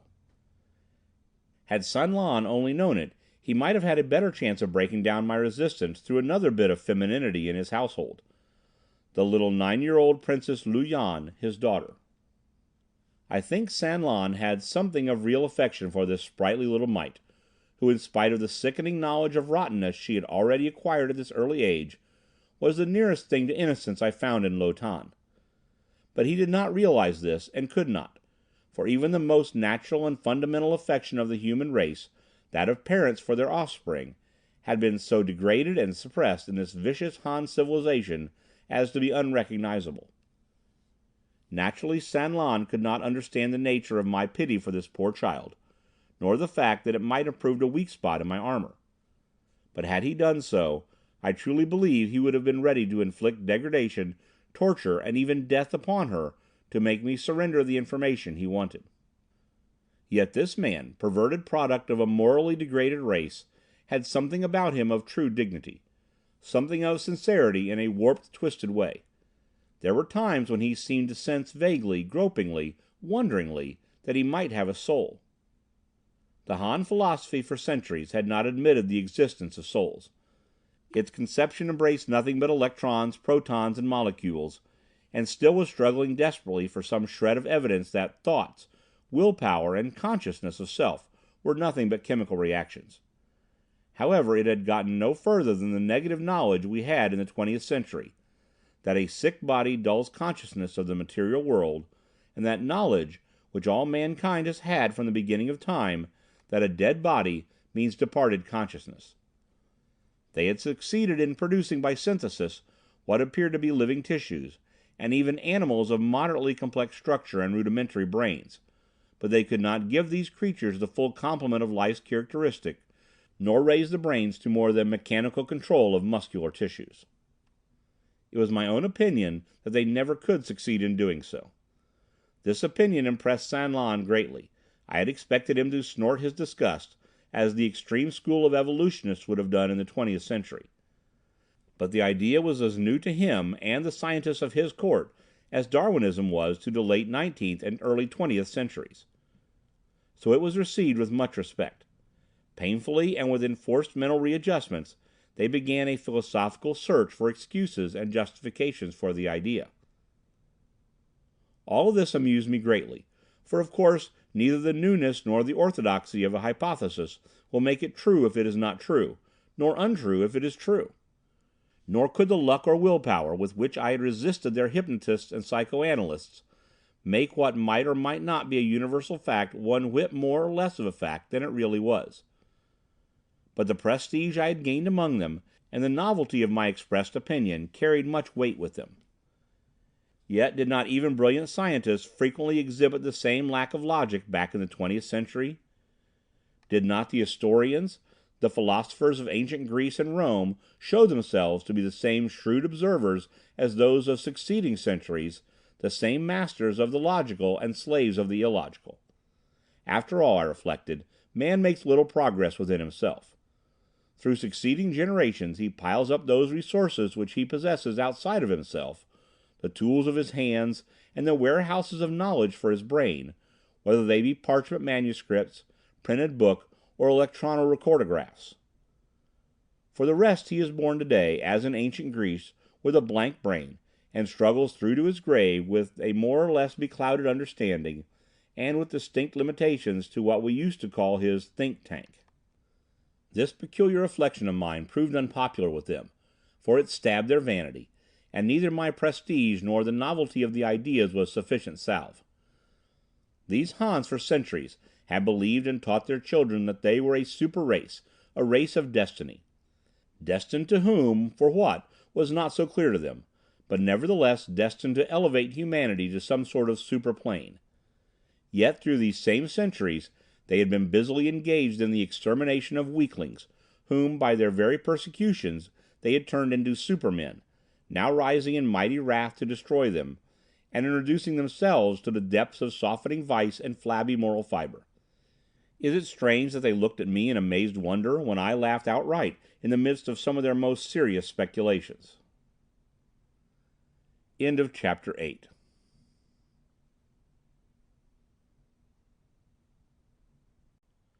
Chapter 9. The Fall of Nu-Yok. My position among the Hans in this period was a peculiar one. I was at once a closely guarded prisoner and an honored guest.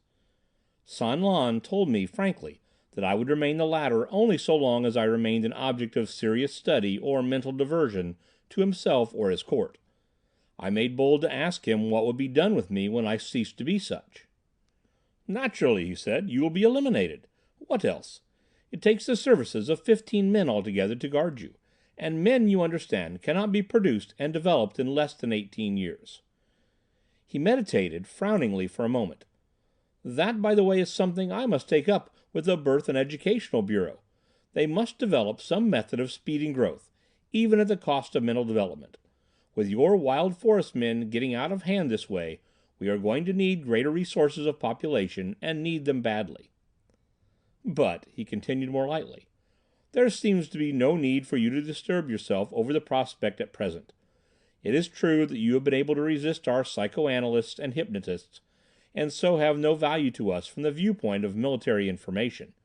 But as a philosopher, you have proved interesting indeed." He broke off to give his attention to a gorgeously uniformed official who suddenly appeared on the large viewplate that formed one wall of the apartment. So perfectly did this mechanism operate that the man might have been in the room with us. He made a low obeisance, then rose to his full height and looked at his ruler with malicious amusement. "Heaven born," he said, "I have the exquisite pain of reporting bad news." San Lan gave him a scathing look. "It will be less unpleasant if I am not distracted by the sight of you while you report." At this the man disappeared, and the viewplate once more presented its normal picture of the mountains north of Lo Tan, but the voice continued. "Heaven born, the New York fleet has been destroyed, the city is in ruins, and the newly formed ground brigades, reduced to 10,000 men, have taken refuge in the hills of Rondak, the Adirondacks, where they are being pressed hard by the tribesmen who have surrounded them." For an instant San Lan sat as though paralyzed. Then he leaped to his feet, facing the viewplate. "Let me see you," he snarled. Instantly the mountain view disappeared, and the intelligence officer appeared again, this time looking a little frightened. "Where is Louis Locke?" he shouted. "Cut him in on my north plate. The commander who loses his city dies by torture. Cut him in. Cut him in." Heaven born, Louis Locke committed suicide. He leaped into a ray when the rockets of the tribesmen began to penetrate the ray wall. Lip Hung is in command of the survivors. We have just had a message from him. We could not understand all of it. Reception was very weak because he is operating with emergency apparatus on Baflo power. The New York power broadcast plant has been blown up. Lip Hung begs for a rescue fleet." San Lan, his expression momentarily becoming more vicious, now was striding up and down the room, while the poor wretch in the viewplate, thoroughly scared at last, stood trembling. "What?" shrieked the tyrant. "He begs a rescue? A rescue of what? Of 10,000 beaten men, and nothing better than makeshift apparatus? No fleet? No city? I give him and his 10,000 to the tribesmen. They are of no use to us now. Get out. Vanish. No, wait. Have any of the beast's rockets penetrated the ray walls of other cities? No, Heavenborn, no. It is only at Nu-Yok that the tribesmen used rockets sheathed in the same mysterious substance that they use on the little aircraft, and which cannot be disintegrated by the ray. He meant a neutron, of course. San Lan waved his hand in dismissal. The officer dissolved from view, and the mountains once more appeared, as though the whole side of the room were of glass. More slowly he paced back and forth. He was the caged tiger now, his face seamed with hate and the desperation of foreshadowed doom. "Driven into the hills," he muttered to himself. "Not more than 10,000 of them left. Hunted like beasts, and by the very beasts we ourselves have hunted for centuries. Cursed be our ancestors for letting a single one of the spawn live." He shook his clenched hands above his head. Then, suddenly remembering me, he turned and glared. "Forest man, what have you to say?" he demanded. Thus confronted, there stole over me that same detached feeling that possessed me the day I had been made boss of the Wyomings. "It is the end of the Airlords of Han," I said quietly. "For 5 centuries command of the air has meant victory. But this is no longer. For more than 3 centuries your great gleaming cities have been impregnable in all their arrogant visibility. But that day is done also. Victory returns once more to the ground, to men invisible in the vast expanse of the forest which covers the ruins of the civilization destroyed by your ancestors. Ye have sown destruction, ye shall reap it. Your ancestors thought they had made mere beasts of the American race. Physically, you did reduce them to the state of beasts. But men do have souls, San Lan, and in their souls the Americans still cherish the spark of manhood, of honor, of independence. While the Hans have degenerated into a race of sleek, pampered beasts themselves, they have unwittingly bred a race of supermen out of those they sought to make animals. You have bred your own destruction. Your cities shall be blasted from their foundations. Your air fleet shall be brought crashing to earth. You have your choice of dying in the wreckage or of fleeing to the forests, there to be hunted down and killed as you have sought to destroy us." And the ruler of all the Hans shrank back from my outstretched finger as though it had been in truth the finger of doom. But only for a moment. Suddenly he snarled and crouched as though to spring at me with his bare hands. By a mighty convulsion of the will he regained control of himself, however, and assumed a manner of quiet dignity. He even smiled, a slow, crooked smile. "No," he said, answering his own thought, "I will not have you killed now. You shall live on, my honored guest, to see with your own eyes how we shall exterminate your animal brethren in their forests. With your own ears you shall hear their dying shrieks. The cold science of Han is superior to your spurious knowledge. We have been careless. To our cost we have let you develop brains of a sort. But we are still superior. We shall go down into the forests and meet you. We shall beat you in your own element. When you have seen and heard this happen, my council shall devise for you a death by scientific torture such as no man in the history of the world has been honored with."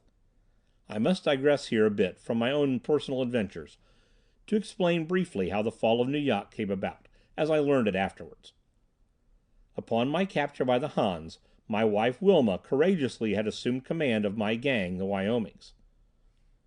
Boss Handon of the Winslows, who was directing the American forces investing Nu-Yok, contented himself for several weeks with maintaining our lines, while waiting for the completion of the first supply of inertron-jacketed rockets. At last they arrived with a limited quantity of very high-powered atomic shells, a trifle over 100 of them to be exact. But this number, it was estimated, would be enough to reduce the city to ruins. The rockets were distributed, and the day for the final bombardment was set.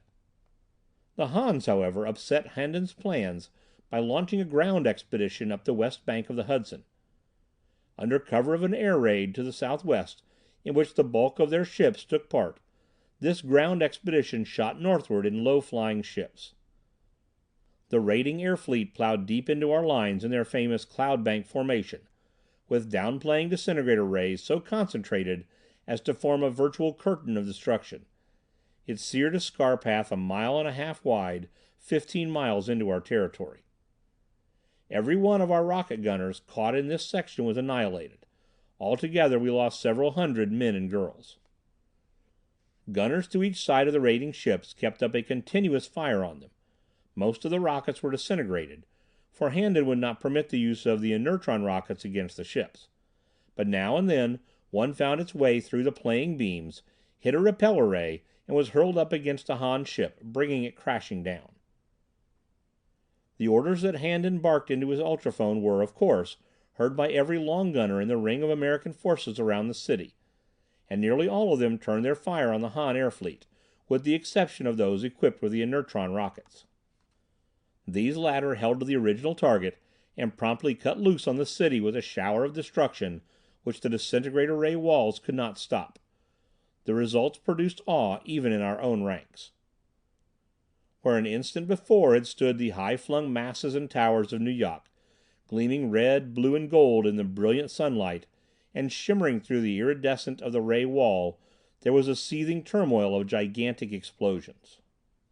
Surging billows of debris were hurled skyward on gigantic pulsations of blinding light, to the detonations that shook men from their feet in many sections of the American lines 7 and 8 miles away.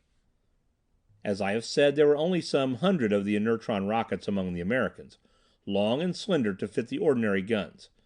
But the atomic laboratories hidden beneath the forest had outdone themselves in their construction. Their release of atomic force was nearly 100%, and each one of them was equal to many hundred tons of trinitrotoluol, which I had known in the First World War 500 years before as TNT. It was all over in a few seconds. Nu-Yok had ceased to exist, and the waters of the bay and the rivers were pouring into the vast hole where a moment before had been the rocky strata beneath lower Manhattan. Naturally, with the destruction of the city's power broadcasting plant, the Han air fleet had plunged to earth. But the ships of the ground expedition up the river, hugging the treetops closely, had run the gauntlet of the American long gunners who were busily shooting at the other Han fleet high in the air to the southwest, and about half of them had landed before their ships were robbed of their power. The other half crashed, taking some 10,000 or 12,000 Han troops to destruction with them. But from those which had landed safely emerged the 10,000 who now were the sole survivors of the city, and who took refuge in wooded fastnesses of the Adirondacks. The Americans, with their immensely greater mobility, due to their jumping belts and their familiarity with the forest, had them ringed in within 24 hours. But owing to the speed of the maneuvers, the lines were not as tightly drawn as they might have been, and there was considerable scattering of both American and Han units. The Hans could make only the weakest short-range use of their newly developed disintegrator ray field units, since they had only distant sources of power broadcast on which to draw. On the other hand, the Americans could use their explosive rockets only sparingly for fear of hitting one another. So the battle was finished in a series of desperate hand-to-hand encounters in the ravines and mountain slopes of the district. The Mifflins and Altoonas, themselves from rocky mountainous sections, gave a splendid account of themselves in this fighting, leaping to the craggy slopes above the Hans and driving them down into the ravines, where they could safely concentrate on them the fire of depressed rocket guns. The Susquehannas, with their great inertron shields, which served them well against the weak rays of the Hans, pressed forward irresistibly every time they made contact with a Han unit, their short-range rocket guns sending a hail of explosive destruction before them. But the Delawares, with their smaller shields, inertron leg guards and helmets, and their axe guns made faster work of it. They would rush the Hans, shooting from the shields as they closed in, and finish the business with the axe blades and the small rocket guns that formed the handles of their axes. It was my own unit of Wyomings, equipped with bayonet guns not unlike the rifles of the First World War, that took the most terrible toll from the Hans. They advanced at the double, laying a continuous barrage before them as they ran, closing with the enemy in great leaps, cutting, thrusting, and slicing with those terrible double-ended weapons in a vicious efficiency against which the Hans with their swords, knives, and spears were utterly helpless. And so my prediction that the war would develop hand-to-hand fighting was verified at the outset. None of the details of this battle of the Rondax was ever known in Lo Tan. Not more than the barest outlines of the destruction of the survivors of Nu-Yok were ever received by San Lan and his council. And of course, at that time I knew no more about it than they did. End of Chapter 9.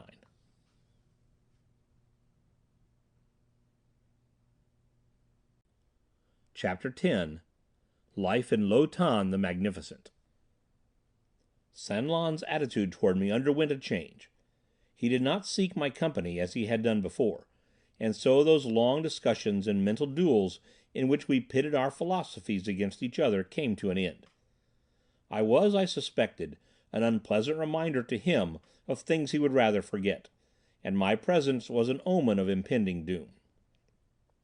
That he did not order my execution forthwith was due, I believe, to a sort of fascination in me, as the personification of this, to him, strange and mysterious race of supermen who had so magically developed overnight from beasts of the forest.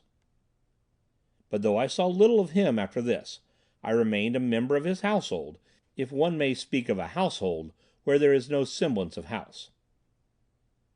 The Imperial apartments were located at the very summit of the Imperial Tower, the topmost pinnacle of the city, itself clinging to the sides and peak of the highest mountain in that section of the Rockies. There were days when the city seemed to be built on a rugged island in the midst of a sea of fleecy whiteness, for frequently the cloud level was below the peak. And on such days, the only visual communications with the world below was through the viewplates which formed nearly all the interior walls of the thousands of apartments, for the city was, in fact, one vast building, and upon which the tenants could tune in almost any views they wished from an elaborate system of public television and projectoscope broadcasts. Every Han city had many public view broadcasting stations, operating on tuning ranges which did not interfere with the other communication systems.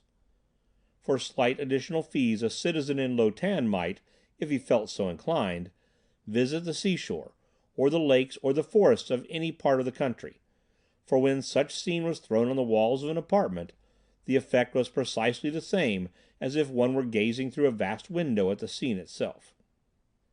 It was possible, too, for a slightly higher fee, to make a mutual connection between apartments in the same or different cities, so that a family in Lo Tan, for instance, might visit friends in Fisco, San Francisco, taking their apartment, so to speak, along with them, being to all intents and purposes separated from their hosts only by a big glass wall which interfered neither with vision nor conversation.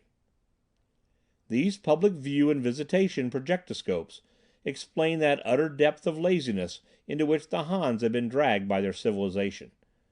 There was no incentive for anyone to leave his apartment unless he was in the military or air service, or a member of one of the repair services which from time to time had to scoot through the corridors and shafts of the city, somewhat like the ancient fire departments, to make some emergency repair to the machinery of the city or its electrical devices.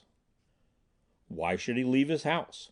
Food, wonderful synthetic concoctions of any desired flavor and consistency, and for additional fee conforming to the individual's dietary prescription, came to him through a shaft, from which his tray slid automatically onto a convenient shelf or table.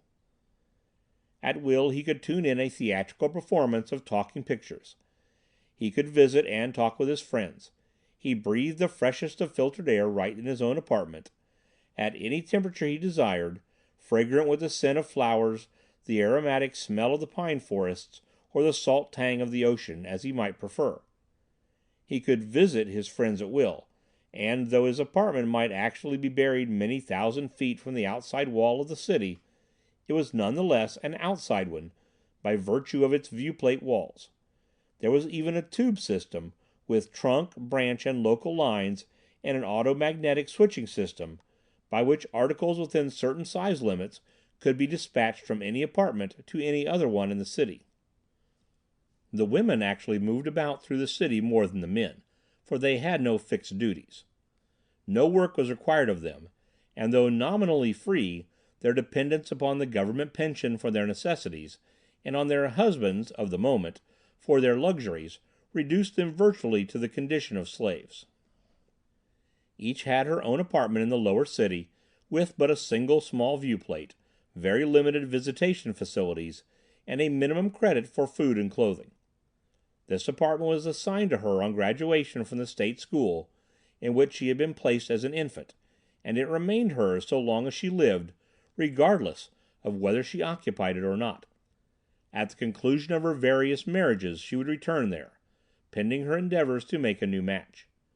Naturally, as her years increased, her returns became more frequent and her stay of longer duration, until finally, abandoning hope of making another match, she finished out her days there, usually in drunkenness and whatever other forms of cheap dissipation she could afford on her dole, starving herself. Men also received the same state pension, sufficient for the necessities, but not for the luxuries of life. They got it only as an old age pension and on application. When boys graduated from the state school, they generally were adopted by their fathers and taken into the latter's households, where they enjoyed luxuries far in excess of their own earning power. It was not that their fathers wasted any affection on them, for as I have explained before, the Hans were so morally atrophied and scientifically developed that love and affection, as we Americans knew them, were unexperienced or suppressed emotions with them. They were replaced by lust and pride of possession. So long as it pleased a father's vanity and he did not miss the cost, he would keep a son with him, but no longer. Young men, of course, started to work at the minimum wage, which was somewhat higher than the pension. There was work for everybody in positions of minor responsibility, but very little hard work. Upon receiving his appointment from one or other of the big corporations which handled the production and distribution of the vast community, the shares of which were pooled and held by the government, that is, by San Lan himself, in trust for all the workers according to their positions, he would be assigned to an apartment office, or an apartment adjoining the group of offices in which he was to have his desk. Most of the work was done in single apartment offices. The young man, for instance, might recline at his ease in his apartment near the top of the city, and for 3 or 4 hours a day inspect, through his viewplate and certain specially installed apparatus, the output of a certain process in one of the vast automatically controlled food factories buried far underground beneath the base of the mountain, where the moan of its whirring and throbbing machinery would not disturb the peace and quiet of the citizens on the mountain top. Or he might be required simply to watch the operation of an account machine in an automatic store. There is no denying that the economic system of the Hans was marvelous. A suit of clothes, for instance, might be delivered in a man's apartment without a human hand having ever touched it. Having decided that he wished a suit of a given general style, he would simply tune in a visual broadcast of the display of various selections, and when he had made his choice, dial the number of the item and press the order button. Simultaneously, the charge would be automatically made against his account number and credited as a sale on the automatic records of that particular factory in the account house, and his account plate, hidden behind a little wall door, would register his new credit balance. An automatically packaged suit that had been made to style and size standard by automatic machinery from synthetically produced material would slip into the delivery chute, magnetically addressed, and in anywhere from a few seconds to 30 minutes or so, according to the volume of business in the chutes, and drop into the delivery basket in his room.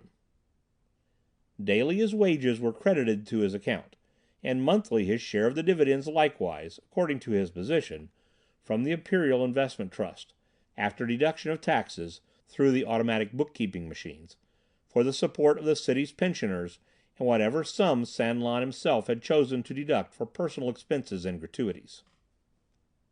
A man could not bequeath his ownership interest in industry to his son, for that interest ceased with his death, but his credit accumulation, on which interest was paid, was credited to his eldest recorded son as a matter of law. Since many of these credit fortunes, the Hans had abandoned gold as a financial basis centuries before, were so big that they drew interest in excess of the utmost luxury costs of a single individual, there was a class of idle rich consisting of eldest sons passing on these credit fortunes from generation to generation. But younger sons and women had no share in these fortunes, except by the whims in favor of the mandarins, as these inheritors were known. These Mandins formed a distinct class of the population, and numbered about 5% of it. It was distinct from the Ku-Li, or common people, and from the Ki-Ling, or aristocracy composed of those more energetic men, at least mentally more energetic, who were the active or retired executive heads of the various industrial, educational, military, or political administrations. A man might, if he so chose, transfer part of his credit to a woman favorite, which then remained hers for life or until she used it up, and of course the prime object of most women, whether as wives or favorites, was to beguile a settlement of this sort out of some wealthy man. When successful in this, and upon reassuming her freedom, a woman ranked socially and economically with the Mandins, but on her death whatever remained of her credit was transferred to the imperial fund. When one considers that the Hans, from the days of their exodus from Mongolia and their conquest of America, had never held any ideal of monogamy, and the fact that marriage was but a temporary formality which could be terminated on official notice by either party, and that after all it gave a woman no real rights or prerogatives that could not be terminated at the whim of her husband, and established her as nothing but the favorite of his harem, if he had an income large enough to keep one, or the most definitely acknowledged of his favorites if he hadn't, it is easy to see that no such thing as a real family life existed among them. Free women roamed the corridors of the city, pathetically importuning marriage, and wives spent most of the time they were not under their husbands' watchful eyes in flirtatious attempts to provide themselves with better prospects for their next marriages. Naturally, the biggest problem of the community was that of stimulating the birth rate. The system of special credits to mothers had begun centuries before, but had not been very efficacious until women had been deprived of all other earning power, and even at the time of which I write it was only partially successful, in spite of the heavy bounties for children. It was difficult to make the bounties sufficiently attractive to lure the women from the more remunerative light flirtations. Eugenic standards also were a handicap. As a matter of fact, San Lan had under consideration a revolutionary change in economic and moral standards, when the revolt of the forest men upset his delicately laid plans, for, as he had explained to me, it was no easy thing to upset the customs of centuries in what he was pleased to call the morals of his race. He had another reason too. The physically active men of the community were beginning to acquire a rather dangerous domination. These included men in the army, in the airships, and in those relatively few civilian activities in which machines could not do the routine work and thinking. Already common soldiers and air crews demanded and received higher remuneration than all except the highest of the Ki-Ling, the industrial and scientific leaders, while mechanics and repairmen who could, and would, work hard physically, commanded higher incomes than princes of the blood. And though constituting only a fraction of 1% of the population, they actually dominated the city. San Lan dared take no important step in the development of the industrial and military system without consulting their council, or union, as it was known. Socially, the Han cities were in a chaotic condition at this time, between morals that were not morals, families that were not families, marriages that were not marriages, children who knew no homes, work that was not work, eugenics that didn't work, coolies who envied the richer classes but were too lazy to reach out for the rewards freely offered for individual initiative, the intellectually active and physically lazy Ki-Lings who despised their lethargy, the Mandin drones who regarded both classes with supercilious toleration, the princes of the blood, arrogant in their assumption of a heritage from a heaven in which they did not believe, and finally the three castes of the army, air, and industrial repair services, equally arrogant and with more reason in their consciousness of physical power. The army exercised a cruelly careless and impartial police power over all classes, including the airmen when the latter were in port. But it did not dare to touch the repairmen, who, so far as I could ever make out, roamed the corridors of the city at will during their hours off duty, wreaking their wills on whomever they met, without let or hindrance. Even a prince of the blood would withdraw into a side corridor with his escort of a score of men, to let one of these labor kings pass, rather than risk an altercation which might result in trouble for the government with the Union, regardless of the rights and wrongs of the case, unless a heavy credit transference was made from a balance of the prince to that of the worker. For the machinery of the city could not continue in operation a fortnight before some accident requiring delicate repair work would put it partially out of commission, and the Union was quick to resent anything it could construe as a slight on one of its members. In the last analysis, it was these Yun-Yun men, numerically the smallest of the classes, who ruled the Han civilization, because for all practical purposes they controlled the machinery on which that civilization depended for its existence. Politically, San Lan could balance the organizations of the army and the air fleets against each other, but he could not break the grip of the repairmen on the machinery of the cities and the power broadcast plants. End of Chapter 10.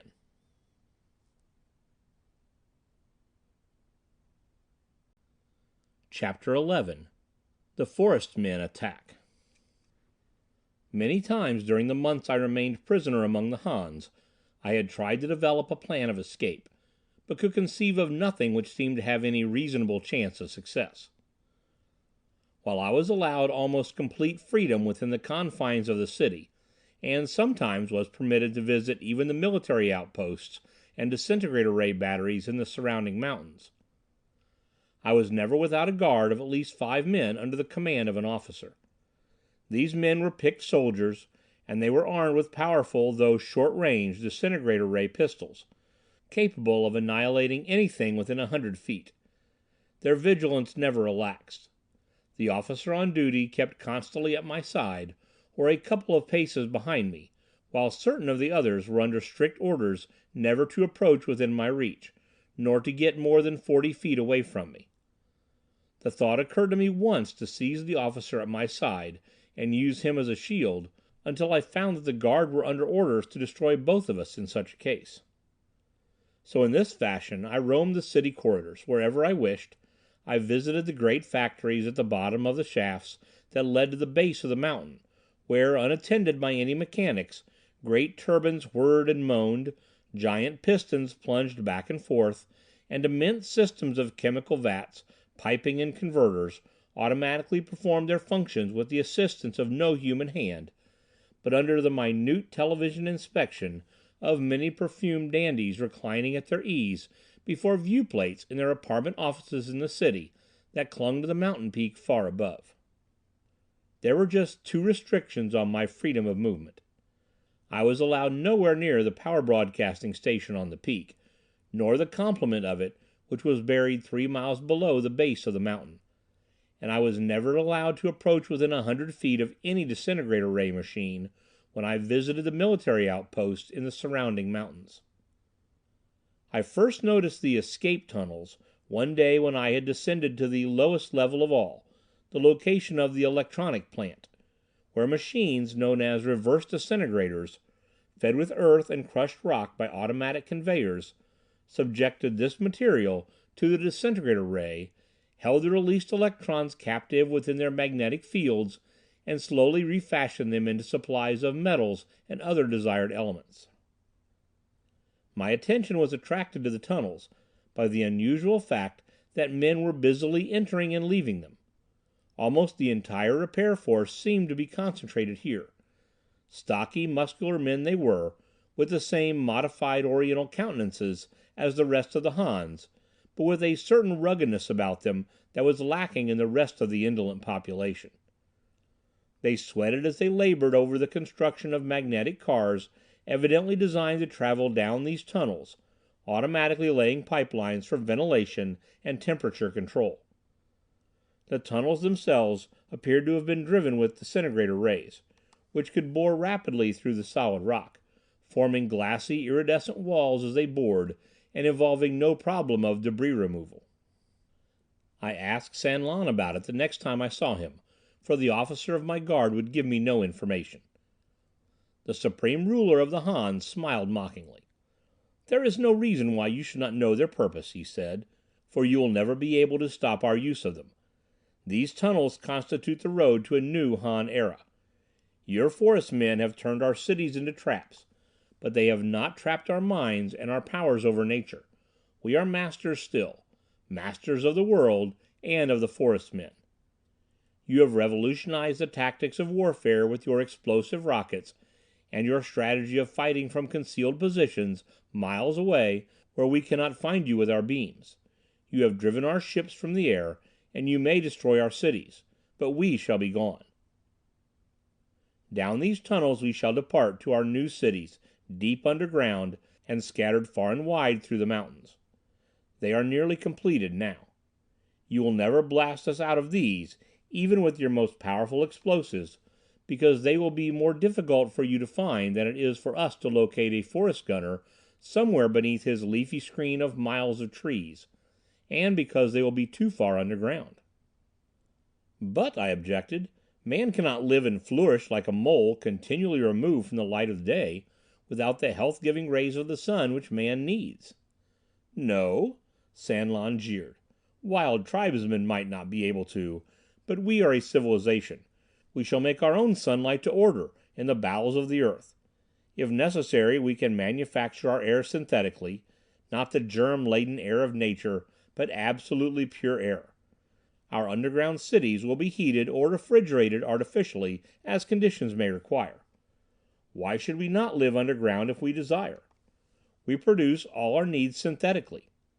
Nor will you be able to locate our cities with electronic indicators. You see, Rogers, I know what is in your mind. Our scientists have planned carefully. All our machinery and processes will be shielded so that no electronic disturbances shall exist at the surface. And then from our underground cities we will emerge at leisure to wage merciless war on your wild men of the forest, until we have at last done what our forefathers should have done, exterminated them to the last beast. He thrust his jeering face close to mine. "Have you any answer to that?" he demanded. My impulse was to plant my fist in his face, for I could think of no other answer. But I controlled myself, and even forced a hearty laugh, to irritate him. "It is a fine plan," I admitted, "but you will not have time to carry it through. Long before you can complete your new cities, you will have been destroyed." "They will be completed within the week," he replied triumphantly. "We have not been asleep, and our mechanical and scientific resources make us masters of time as well as the earth. You shall see." Naturally, I was worried. I would have given much if I could have passed this information on to our chiefs. But 2 days later a mighty exultation arose within me, when from far to the east, and also to the south, there came the rolling and continuous thunder of rocket fire. I was in my own apartment at the time. The Han captain of my guard was with me as usual, and 2 guards stood just within the door. The others were in the corridor outside. And as soon as I heard it, I questioned my jailer with a look. He nodded assent, and I did what probably every disengaged person in Lo Tan did at the same moment, tuned in on the local broadcast of the military headquarters view and control room. It was as though the side wall of my apartment had dissolved, and we looked into a large room or office which had no walls or ceiling, these being replaced by the interior surface of a hemisphere, which was in fact a vast viewplate on which those in the room could see in every direction. Some 200 staff officers had their desks in this room. Each desk was equipped with a system of small viewplates of its own, and each officer was responsible for a given directional section of the map, and busied himself with teleprojectoscope examination of it, quite independently of the general view thrown on the dome plate. At a raised circular desk in the center, which was composed entirely of viewplates, sat the executive marshal, scanning the hemisphere, calling occasionally for telescopic views of one section or another on his desk plates, and noting the little pale green signal lights that flashed up as sector observers called for his attention. Members of Strategy Board, base commanders of military units, and San Lan himself, I understood, sat at similar desks in their private offices, on which all these views were duplicated, and in constant verbal and visual communication with one another and with the executive marshal. The particular view which appeared on my own wall fortunately showed the east side of the dome viewplate, and in one corner of my picture appeared the executive marshal himself. although I was getting a viewplate picture of a viewplate picture. I could see the broad, rugged valley to the east plainly, and the relatively low ridge beyond, which must have been some 30 miles away. It was beyond this, evidently far beyond it, that the scene of the action was located, for nothing showed on the plate but a misty haze permeated by indefinite and continuous pulsations of light, and against which the low mountain ridge stood out in bold relief. Somewhere on the floor of the observation room, of course, was a sector observer who was looking beyond that ridge, probably through a projectoscope station in the second or third circle, located perhaps on that ridge or beyond it. At the very moment I was wishing for his facilities, the executive marshal leaned over to a microphone and gave an order in a low tone. The hemispherical view dissolved, and another took its place from the third circle, and the view was now that which would have been seen by a man standing on the low, distant ridge. There was another broad valley, a wide and deep canyon, in fact, and beyond this still another ridge, the outlines of which were already beginning to fade into the on-creeping haze of the barrage. The flashes of the great detonating rockets were momentarily becoming more vivid. "That's the Gokman Ridge," mused the Han officer beside me in the apartment. "And the forest men must be more than 50 miles beyond that." "How do you figure that?" I asked curiously. "Because obviously they have not penetrated our scout lines. See that line of observers nearest the dome itself? They're all busy with their desk plates. They're in communication with the scout line. The scout line broadcast is still in operation.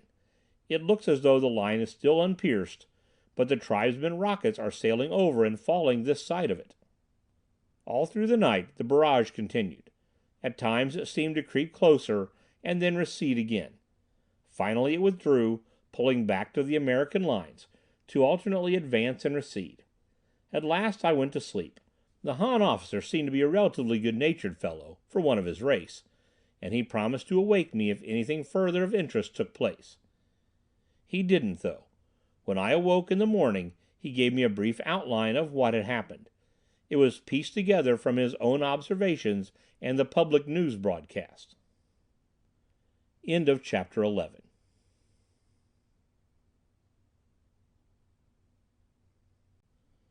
Chapter 12. The Mysterious Airballs. The American barrage had been a long-distance bombardment, designed apparently to draw the Han disintegrator ray batteries into operation, and so reveal their positions on the mountain tops and slopes, for the Hans, after the destruction of Nu-Yok, had learned quickly that concealment of their positions was a better protection than a surrounding wall of disintegrator rays shooting up into the sky. The Hans, however, had failed to reply with disintegrator rays, for already this arm, which formerly they had believed invincible, was being restricted to a limited number of their military units, and their factories were busy turning out explosive rockets not dissimilar to those of the Americans in their motive power and atomic detonation. They had replied with these, shooting them from unrevealed positions and at the estimated positions of the Americans. Since the Americans, not knowing the exact location of the Han outer line, had shot their barrage over it, and the Hans had fired at unknown American positions, this first exchange of fire had done little more than to churn up vast areas of mountain and valley. The Hans appeared to be elated, to feel that they had driven off an American attack. I knew better. The next American move, I felt, would be the occupation of the air, from which they had driven the Hans, and from swoopers to direct the rocket fire at the city itself. Then, when they had destroyed this, they would sweep in and hunt down the Hans, man to man, in the surrounding mountains. Command of the air was still important in military strategy, but command of the air rested no longer in the air, but on the ground. The Hans themselves attempted to scout the American positions from the air, under cover of a massed attack of ships in cloud bank or beaming formation, but with very little success.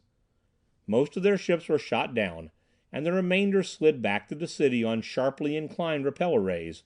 One of them, which had its generators badly damaged while still 50 miles out, collapsed over the city before it could reach its berth at the airport, and crashed down through the glass roof of the city, doing great damage.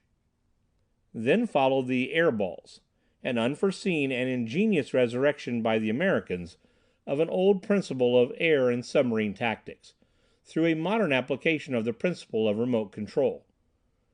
The air balls took heavy toll of the morale of the Hans before they were clearly understood by them, and even afterward for that matter. Their first appearance was quite mysterious.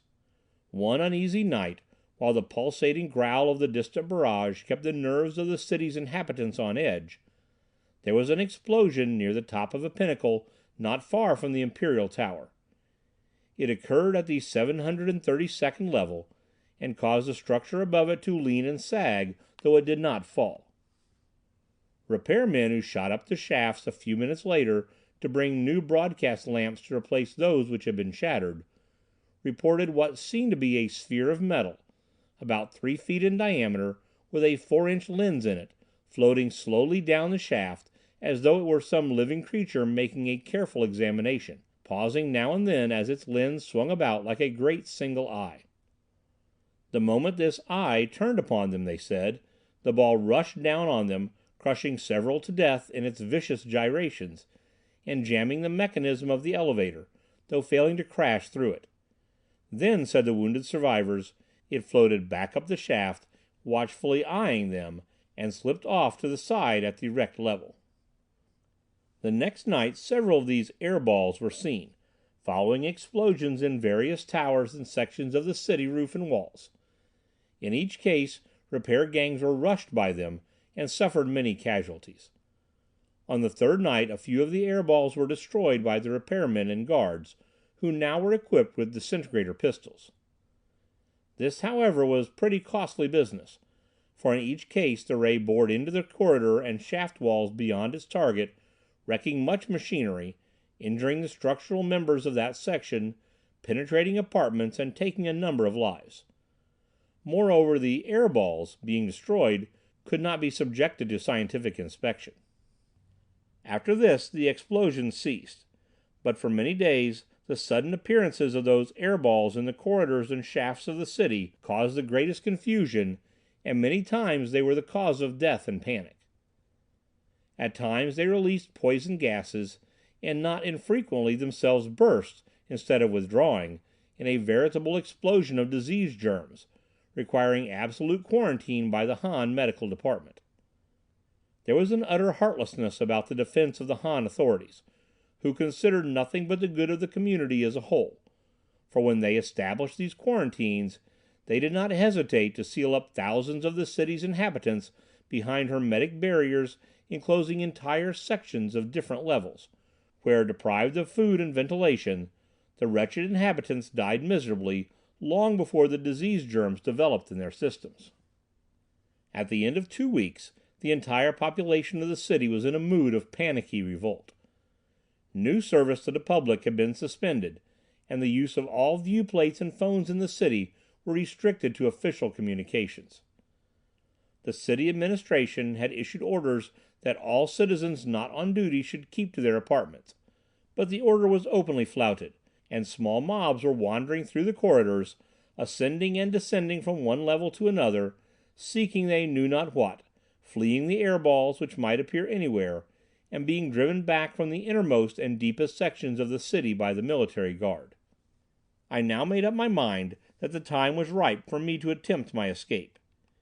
In all this confusion I might have an even break in spite of the danger I might myself run from the air balls, and the almost insuperable difficulties of making my way to the outside of the city and down the precipitous walls of the mountain to which the city clung like a cap. I would have given much for my inertron belt, that I might simply have leaped outward from the edge of the roof some dark night and floated gently down. I longed for my ultrophone equipment, with which I might have established communication with the beleaguering American forces. My greatest difficulty, I knew, would be that of escaping my guard. Once free of them, I figured it would be the business of nobody in particular, in that badly disorganized city, to recapture me. The knives of the ordinary citizens I did not fear, and very few of the military guard were armed with disintegrator pistols. I was sitting in my apartment, busying my mind with various plans, when there occurred a commotion in the city corridor outside my door. The captain of my guard jumped nervously from the couch on which he had been reclining and ordered the excited guards to open the door. In the broad corridor, the remainder of the guard lay about, dead or groaning, where they had been bowled over by one of these air balls, the first I had ever seen. The metal sphere floated hesitantly above its victims, turning this way and that to bring its eye on various objects around. It stopped dead on sighting the door which the guard had thrown open, hesitated a moment, and then shot suddenly into the apartment with a hissing sound, flinging into a far corner one of the guards who had not been quick enough to duck. As the captain drew his disintegrator pistol, it launched itself at him with a vicious hiss. He bounded back from the impact, his chest crushed in, while the pistol, which fortunately had fallen with its muzzle pointed away from me, shot a continuous beam that melted its way instantly through the apartment wall. The sphere then turned on the other guard, who had thrown himself into a corner where he crouched in fear. Deliberately it seemed to gauge the distance and direction. Then it hurled itself at him with another vicious hiss, which I now saw came from a little rocket motor, crushing him to death where he lay. It swung slowly around until the lens faced me again and floated gently into position level with my eye, seeming to scan me with its blank 4-inch eye. Then it spoke with a metallic voice. "If you are an American," it said, "answer with your name, gang, and position." "I am Anthony Rogers," I replied, still half bewildered, "boss of the Wyomings. I was captured by the Hans after my swooper was disabled in a fight with a Han airship and had drifted many hundred miles westward. These Hans you have killed were my guard." "Good," ejaculated the metal ball. "We have been hunting for you with these remote control rockets for 2 weeks. We knew you had been captured. A Han message was picked up. Close the door of your room and hide this ball somewhere. I have turned off the rocket power. Put it on your couch, throw some pillows over it, get out of sight. We'll speak softly so no Hans can hear, and we'll speak only when you speak to us." The ball I found was floating freely in the air. So perfectly was it balanced with ultron and inertron that it had about the weight of a spider web. Ultimately, I suppose, it would have settled to the floor, but I had no time for such an idle experiment. I quickly pushed it to my couch, where I threw a couple of pillows and some of the bedclothes over it. Then I threw myself back on the couch with my head near it. If the dead guards outside attracted attention, and the Han patrol entered, I could report the attack by the air ball and claim that I had been knocked unconscious by it. "One moment," said the ball, after I reported myself ready to talk. "Here is someone who wants to speak to you." And I nearly leaped from the couch with joy when, despite the metallic tone of the instrument, I recognized the eager, loving voice of my wife, almost hysterical in her own joy at talking to me again. End of chapter 12.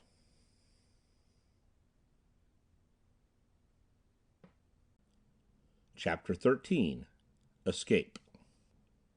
We had little time, however, to waste in endearments, and very little to devote to informing me as to the American plans. The essential thing was that I report the Han plans and resources to the fullest of my ability.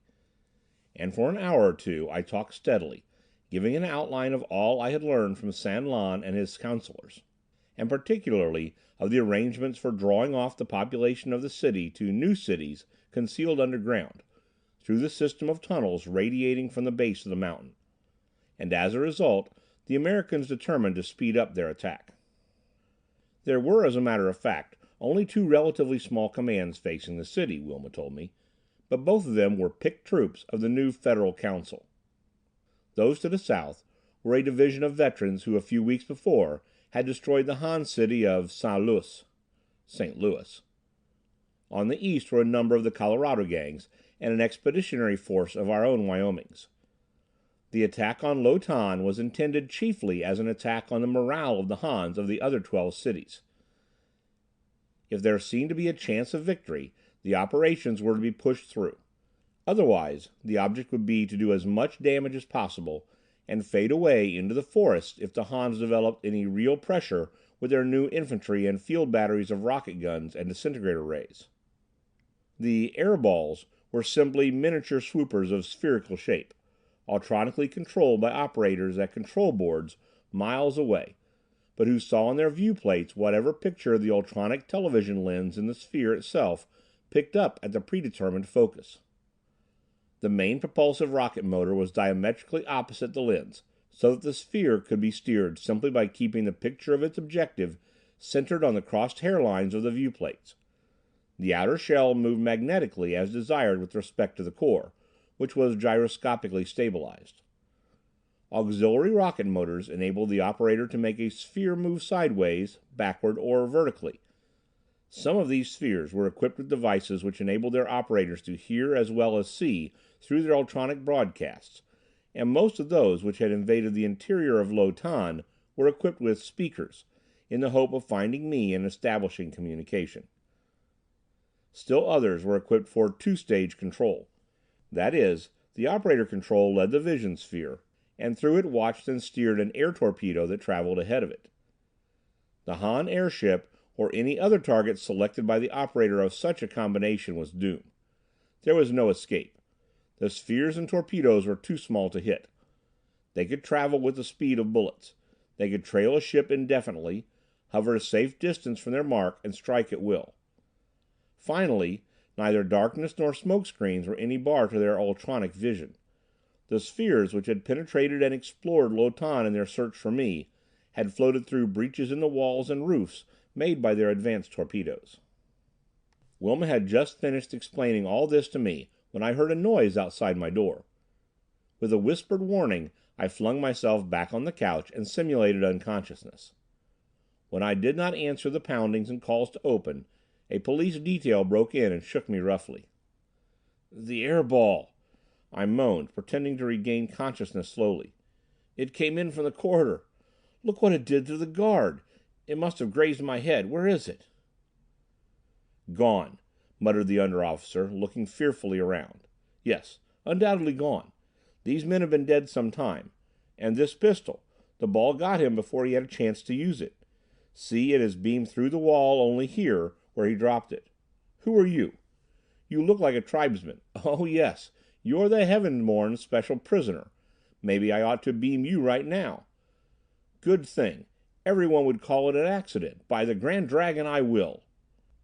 While he was talking, I had staggered to the other side of the room to draw his attention away from the couch where the ball was concealed.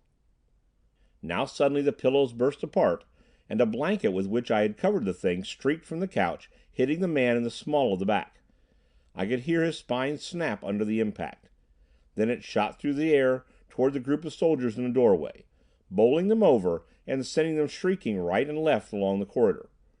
Relentlessly and with amazing speed it launched itself at each in turn, until the corpses lay grotesquely strewn about, and not one had escaped. It returned to me for all the world like an old-fashioned ghost, the blanket still draped over it, and not interfering with its ultronic vision in the least, and stood before me. "The yellow devils are going to kill you, Tony," I heard Wilma's voice saying. "You've got to get out of there, Tony, before you are killed. Besides, we need you at the control boards, where you can make real use of your knowledge of the city. Have you your jumping belt, ultrophone, and rocket gun?" "No," I replied. "They are all gone." "It would be no good for you to try to make your way to one of the breaches on the wall, nor to the roof," she mused. "No, they are too well guarded," I replied.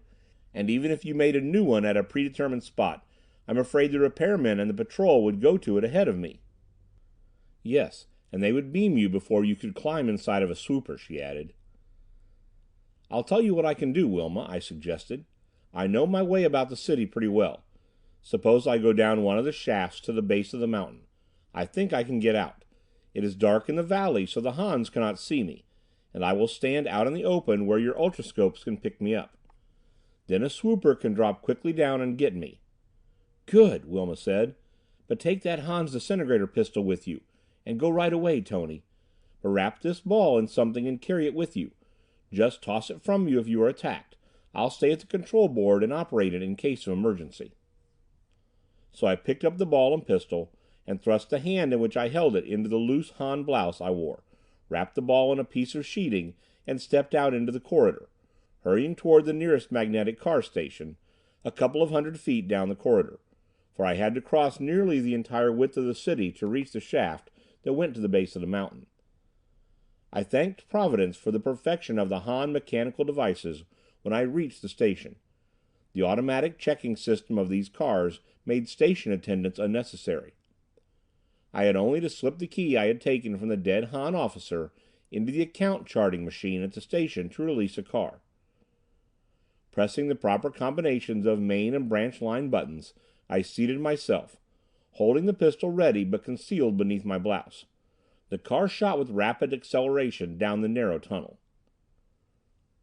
The tubes in which these magnetic cars, which slid along a few inches above the floor of the tunnel by localized repeller rays, ran were very narrow, just the width of the car, and my only danger would come if on catching up with another car its driver should turn around and look in my face. If I kept my face to the front and hunched over so as to conceal my size, no driver of a following car would suspect that I was not a Han like himself. The tube dipped under traffic as it came to a trunk line, and my car magnetically lagged until an opening in the traffic permitted it to swing swiftly into the main line tunnel. At the automatic distance of 10 feet, it followed a car in which rode a scantily clad girl, her flimsy silks fluttering in the rush of air. I cursed my luck. She would be far more likely to turn around than a man, to see if a man were in the car behind, and if he were personable, for not even the impending doom of the city and the public demoralization caused by the air balls had dulled the proclivities of the Han women for brazen flirtation, and turn around she did. Before I could lower my head, she had seen my face and knew I was no Han.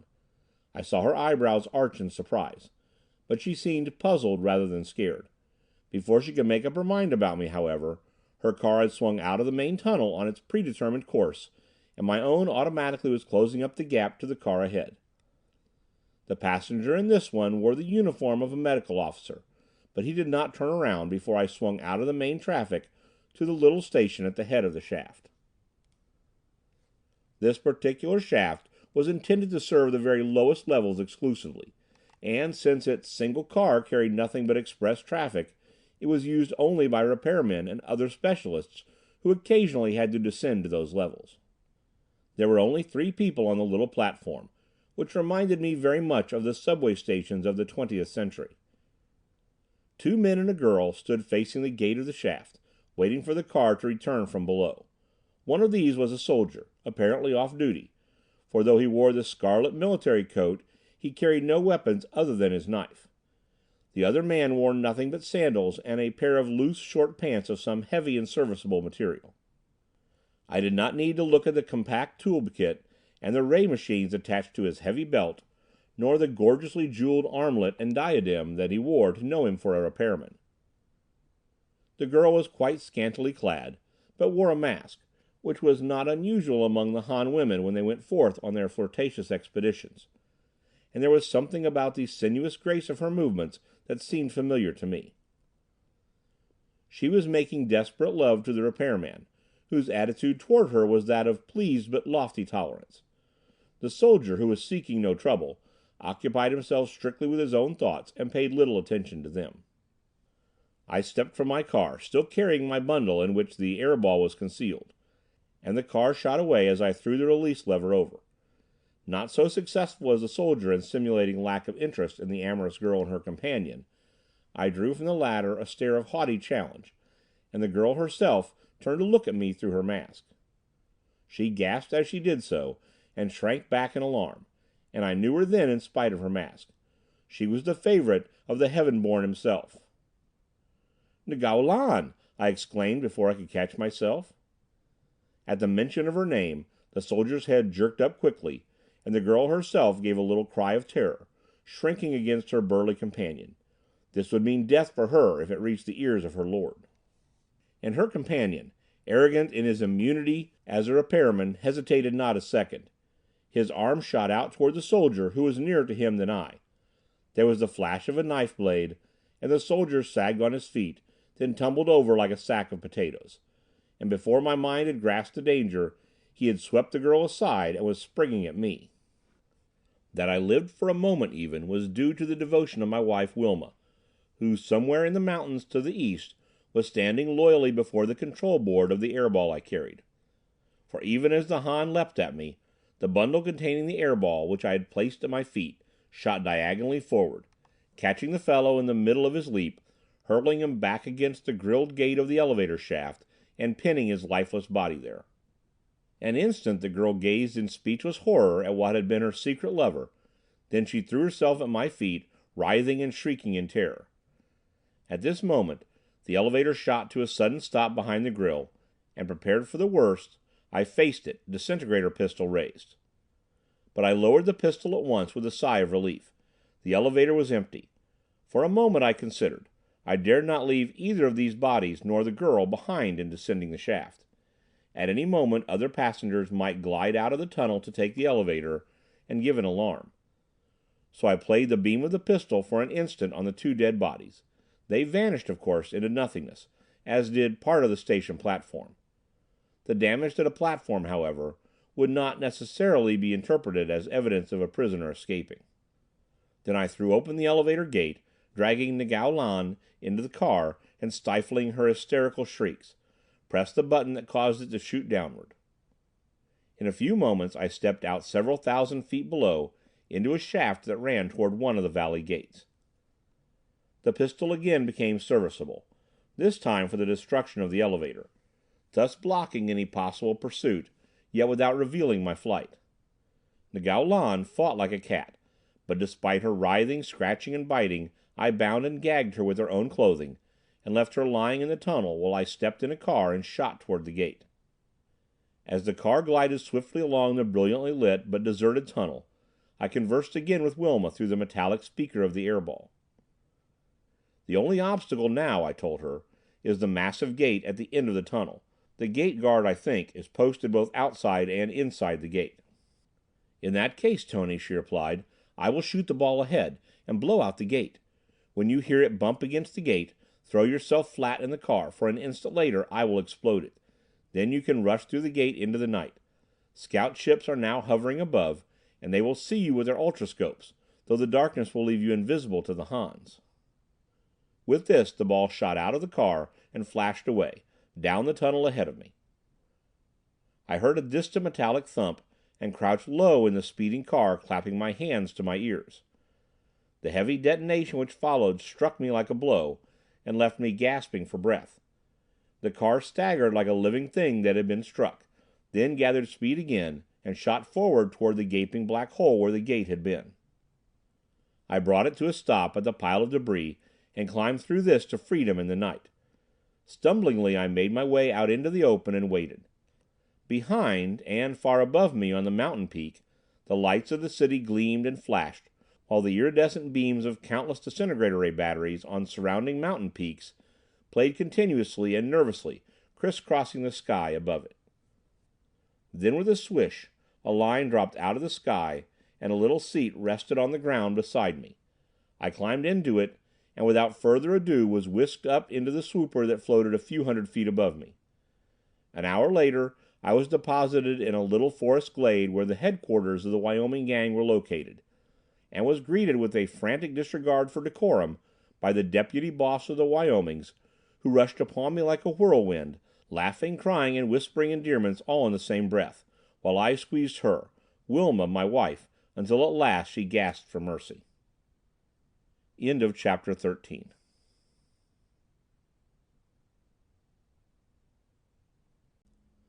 Chapter 14. The Destruction of Lotan. "How did you know I had been taken to Lotan as a prisoner?" I asked the little group of Wyoming bosses who had assembled in Wilma's tent to greet me. "And how does it happen that our gang is away out here in the Rocky Mountains?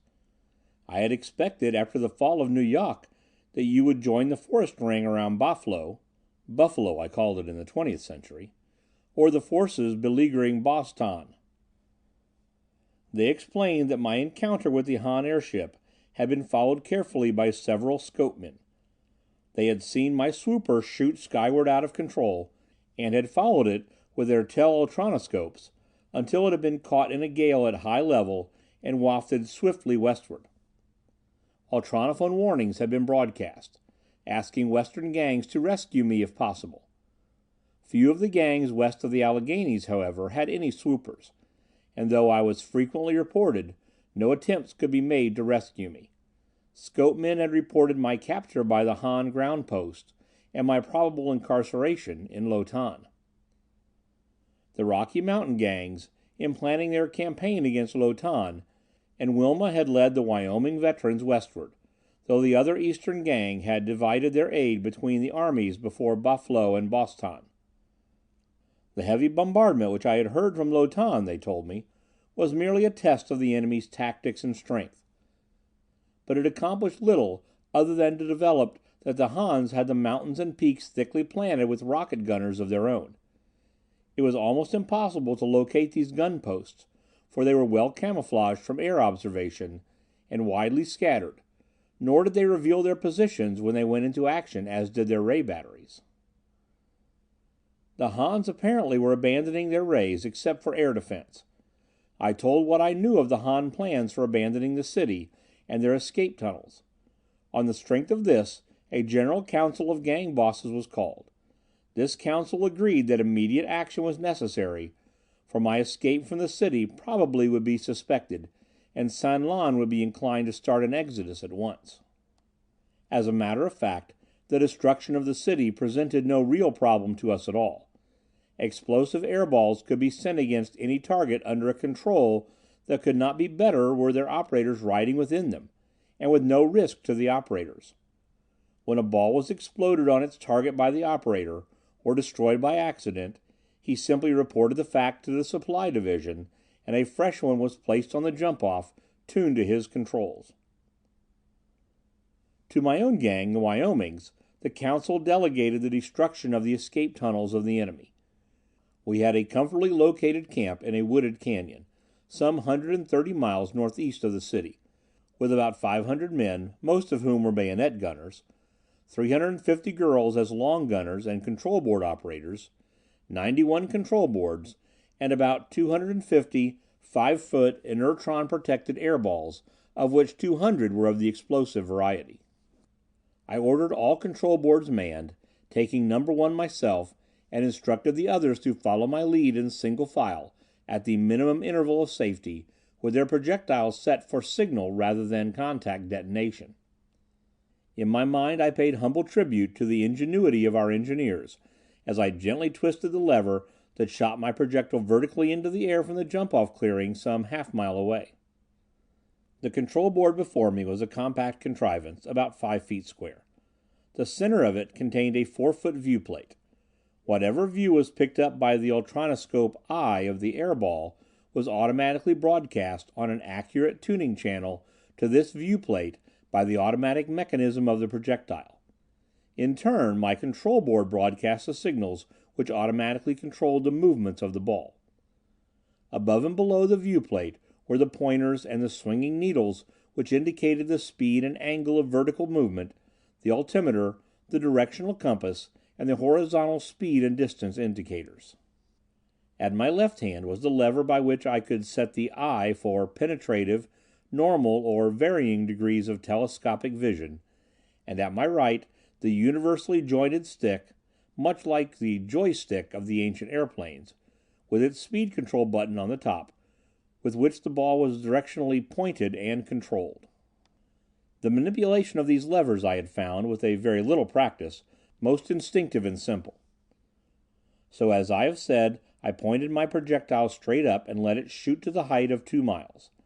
Then I leveled it off and shot it at full speed, about 500 miles an hour with no allowance for air currents, in a general southwesterly direction, while I eased my controls until I brought in the telescopic view of Lotan.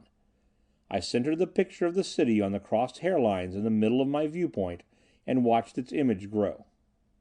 In about 15 minutes, the string of airballs was before the city, and speaking in my ultrophone, I gave the order to halt, while I swung the scope control to the penetrative setting and let my eye rove slowly back and forth through the walls of the city, hunting for a spot from which I might get my bearings. At last, after many penetrations, I managed to bring in a view of the head of the shaft at the bottom of which I knew the tunnels were located, and saw that we were none too soon, for all the corridors leading toward this shaft were packed with Hans waiting their turn to descend. Slowly I let my eye retreat down one of these corridors until I pulled it out through the outer wall of the city. There I held the spot on the crossed hairlines and ordered number 2 operator to my control board, where I pointed out to her the exact spot where I desired a breach in the wall. Returning to her own board, she withdrew her ball from the string and, focusing on this spot in the wall, eased her projectile into contact with it and detonated.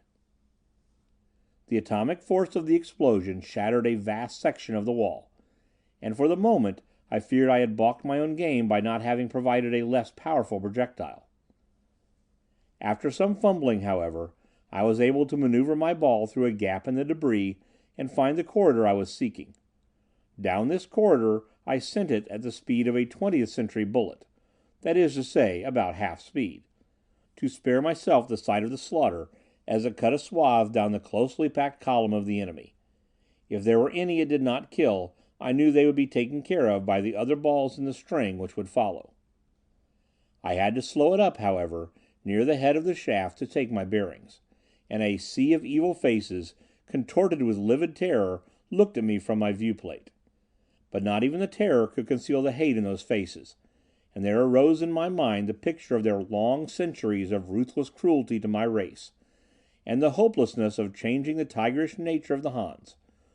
So I steeled myself and drove the ball again and again into that sea of faces, until I had cleared the station platform of any living enemy, and sent the survivors crushing their way madly along the corridors away from it. There was blinding flash or two on my viewplate as some Han officer tried his ray pistol on my projectile, but that was all, except that he must have disintegrated many of his fellows, for our balls were sheathed in a neutron and suffered no damage themselves. Cautioning my unit to follow carefully, I pushed my control lever all the way forward until my eye pointed down, and there appeared on my viewplate the smooth cylindrical interior of the shaft, fading down toward the base of the mountain, and like a tiny speck far, far down, was the car, descending with its last load. I dropped my ball on it, battering it down to the bottom of the shaft, and with hammer-like blows flattening the wreckage, that I might squeeze the ball out of the shaft at the lower station. It emerged into the great vaulted excavation, capable of holding 1,000 or more persons, from which the various escape tunnels radiated. Down these tunnels, the last remnants of a crowd of fugitives were disappearing, while red-coated soldiers guided the traffic and suppressed disorder with the threat of their spears and the occasional flourish of a ray pistol. As I floated my ball out into the middle of the artificial cavern, I could see them stagger back in terror. Again the blinding flashes of a few ray pistols, and instantaneous borings of the rays into the walls.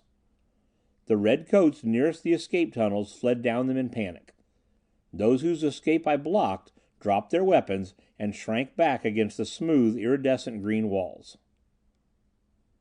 I marshaled the rest of my string carefully into the cavern, and counted the tunnel entrances, slowly swinging my eye around the semicircle of them. There were 26 corridors diverging to the north and west. I decided to send 3 balls down each, leaving 12 in the cavern, then detonate them all at once. Assigning my operators to their corridors, I ordered intervals of 5 miles between them, and taking the lead down the first corridor, I ordered "Go." Soon my ball overtook the stream of fugitives, smashing them down despite ray pistols and even rockets that were shot against us. On and on I drove it, time and again battering it through detachments of fleeing Hans, while the distance register on my board climbed to 10, 20, 50 miles. Then I called a halt, and suspended my previous orders. I had had no idea that the Hans had bored these tunnels for such distances under the surface of the ground as this. It would be necessary to trace them to their ends, and locate their new underground cities in which they expected to establish themselves, in which many had established themselves by now, no doubt. 50 miles of air in these corridors, I thought, ought to prove a pretty good cushion against the shock of detonation in the cavern. So I ordered detonation of the 12 balls we had left behind. As I expected, there was little effect from it so far out in the tunnels. But from our scopemen who were covering the city from the outside, I learned that the effects of the explosion on the mountain were terrific, far more than I had dared to hope for. The mountain itself burst asunder in several spots, throwing out thousands of tons of earth and rock. One half the city itself tore loose and slid downward, lost in the debris of the avalanche of which it was a part. The remainder, wrenched and convulsed like a living thing in agony, cracked, crumbled and split, towers tumbling down, and great fissures appearing in its walls. Its power plant and electro-machinery went out of commission. 15 of its scout ships, hovering in the air directly above, robbed of the power broadcast and the repeller beams disappearing, crashed down into the ruins. But out in the escape tunnels we continued our explorations, now sure that no warnings could be broadcast to the tunnel exits, and mowed down contingent after contingent of the hated yellow men. My register showed 75 miles before I came to the end of the tunnel, and drove my ball out into a vast underground city of great brilliantly illuminated corridors, some of them hundreds of feet high and wide. The architectural scheme was one of lace-like structures of curving lines and of indescribable beauty. Word had reached us now of the destruction of the city itself, so that no necessity existed for destroying the escape tunnels. In consequence, I ordered the 2 operators, who were following me, to send their balls out into this underground city, seeking the shaft which the Hans were sure to have as a secret exit to the surface of the earth above. But at this juncture, events of transcending importance interrupted my plans for a thorough examination of these new subterranean cities of the Hans. I detonated my projectile at once, and ordered all of the operators to do so, and to tune in instantly on new ones. That we wrecked most of these new cities I now know, but of course at the time we were in the dark as to how much damage we caused, since our viewplates naturally went dead when we detonated our projectiles. End of Chapter 14.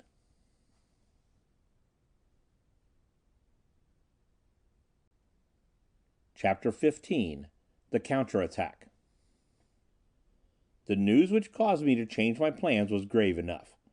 As I have explained, the American lines lay roughly to the east and the south of the city in the mountains. My own gang held the northern flank of the east line. To the south of us was the Colorado Union, a force of 5,000 men and about 2,000 girls recruited from about 15 gangs. They were a splendid organization, well disciplined and equipped.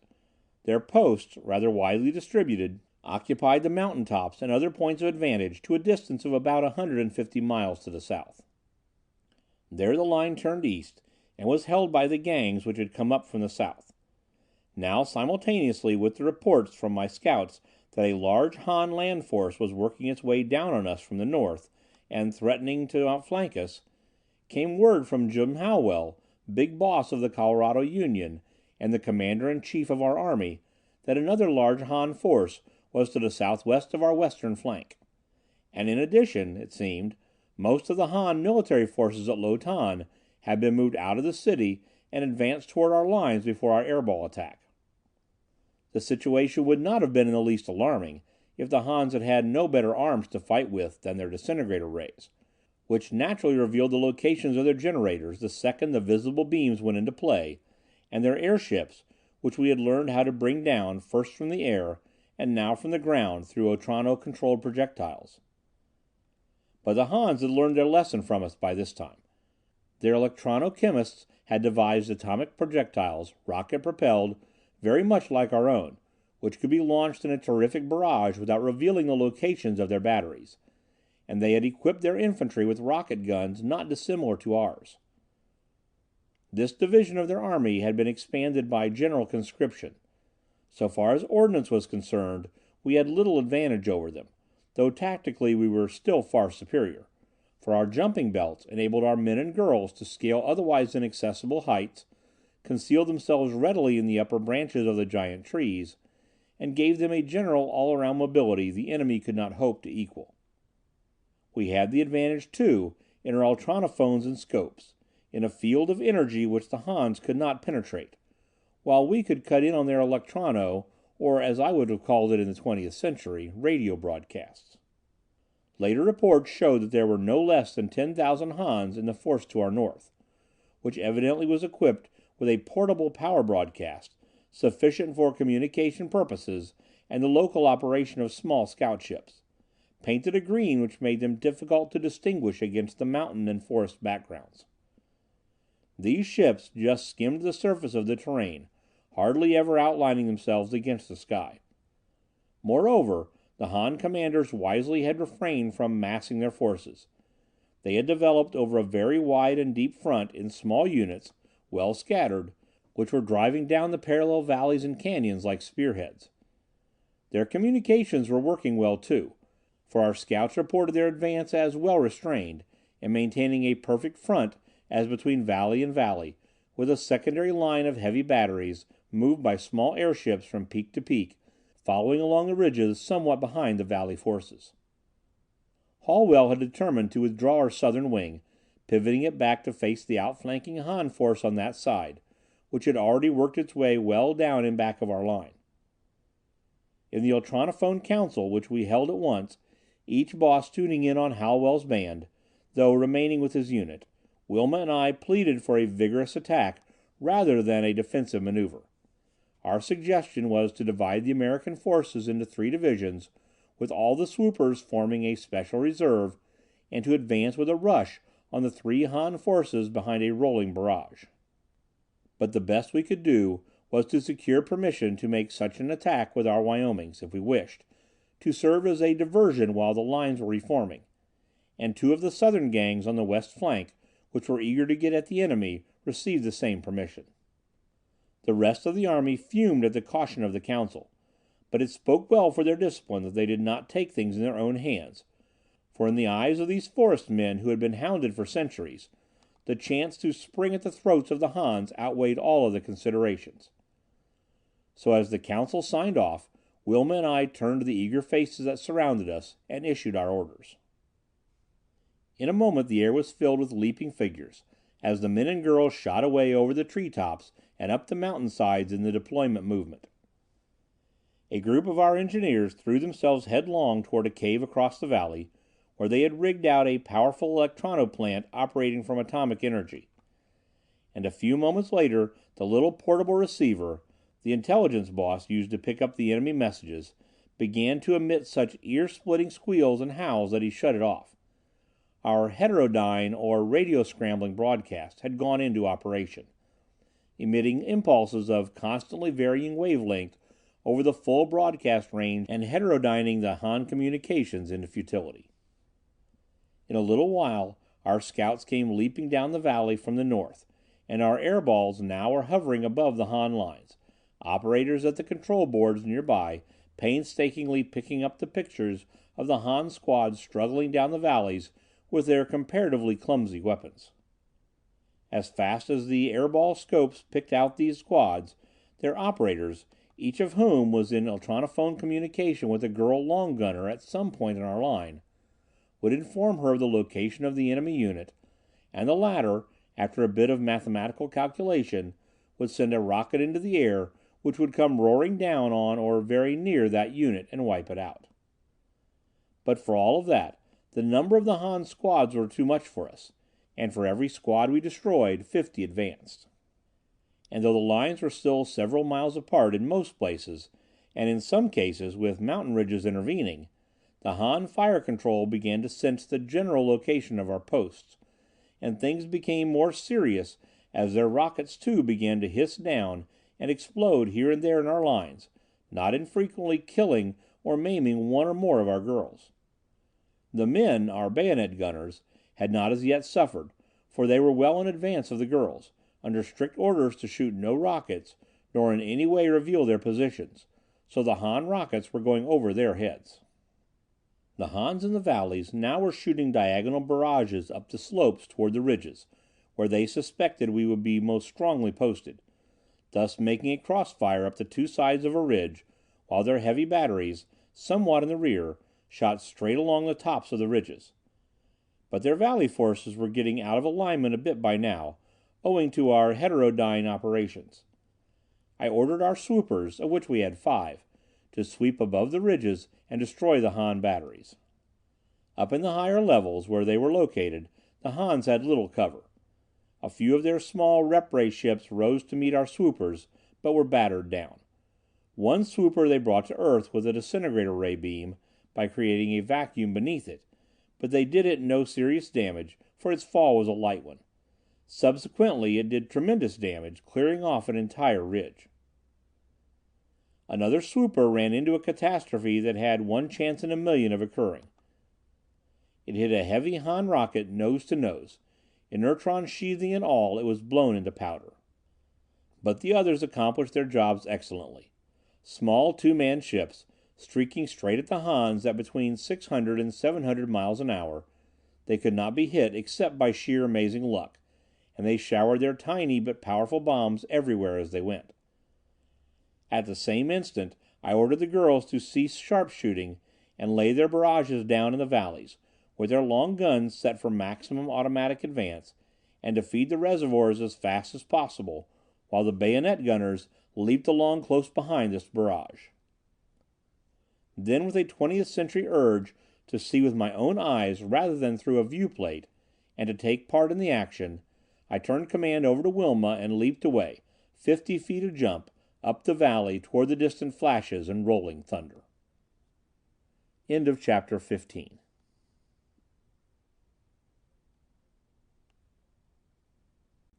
Chapter 16. Victory.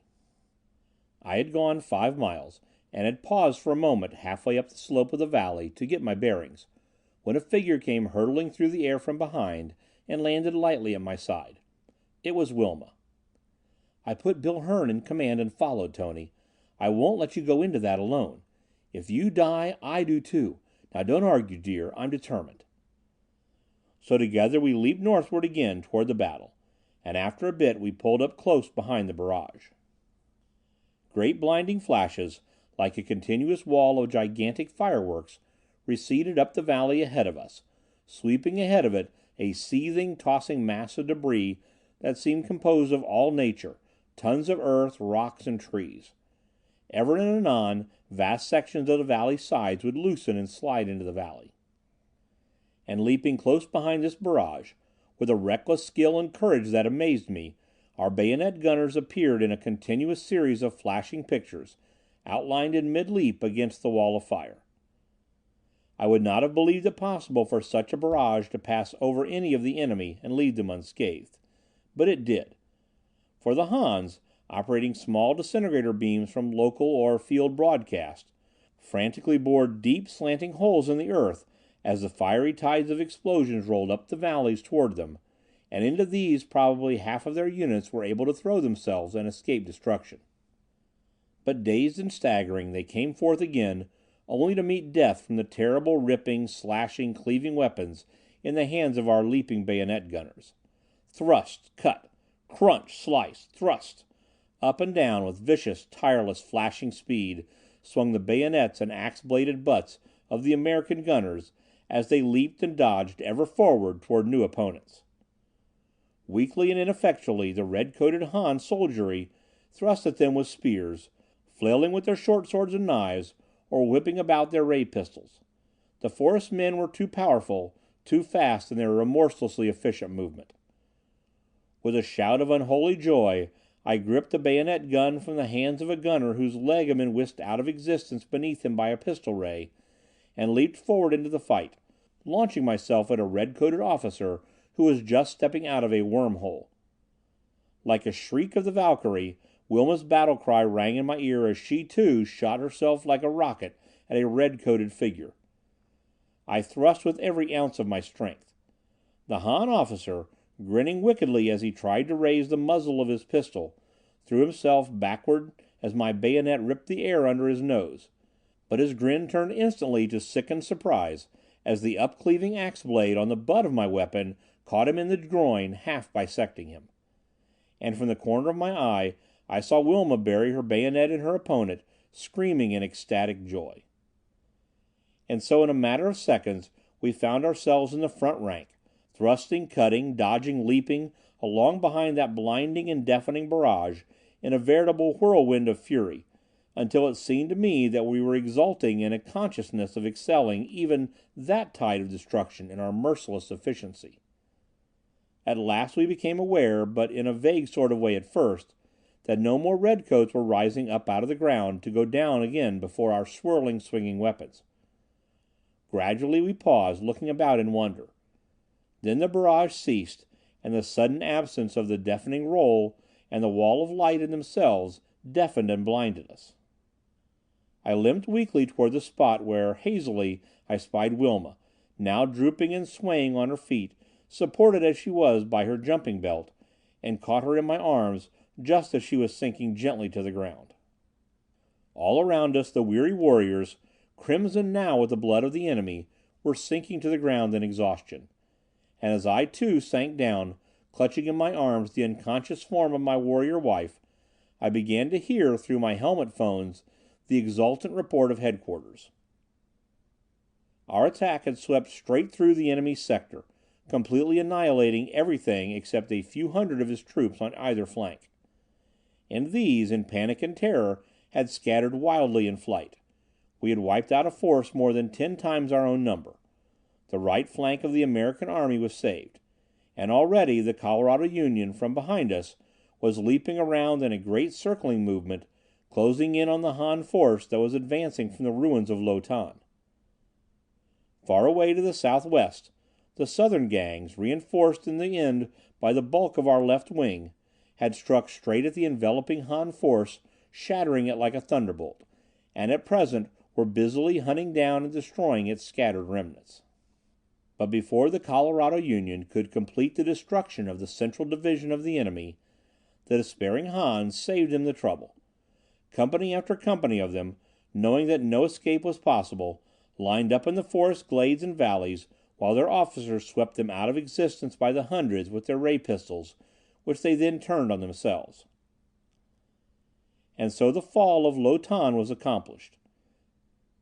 Somewhere in the seething activities of those few days, San Lan, the heaven-born emperor of the Hans in America, perished, for he was heard of never again, and the unified action of the Hans vanished with him, though it was several years before one by one their remaining cities were destroyed and their populations hunted down, thus completing the reclamation of America and inaugurating the most glorious and noble era of scientific civilization in the history of the American race.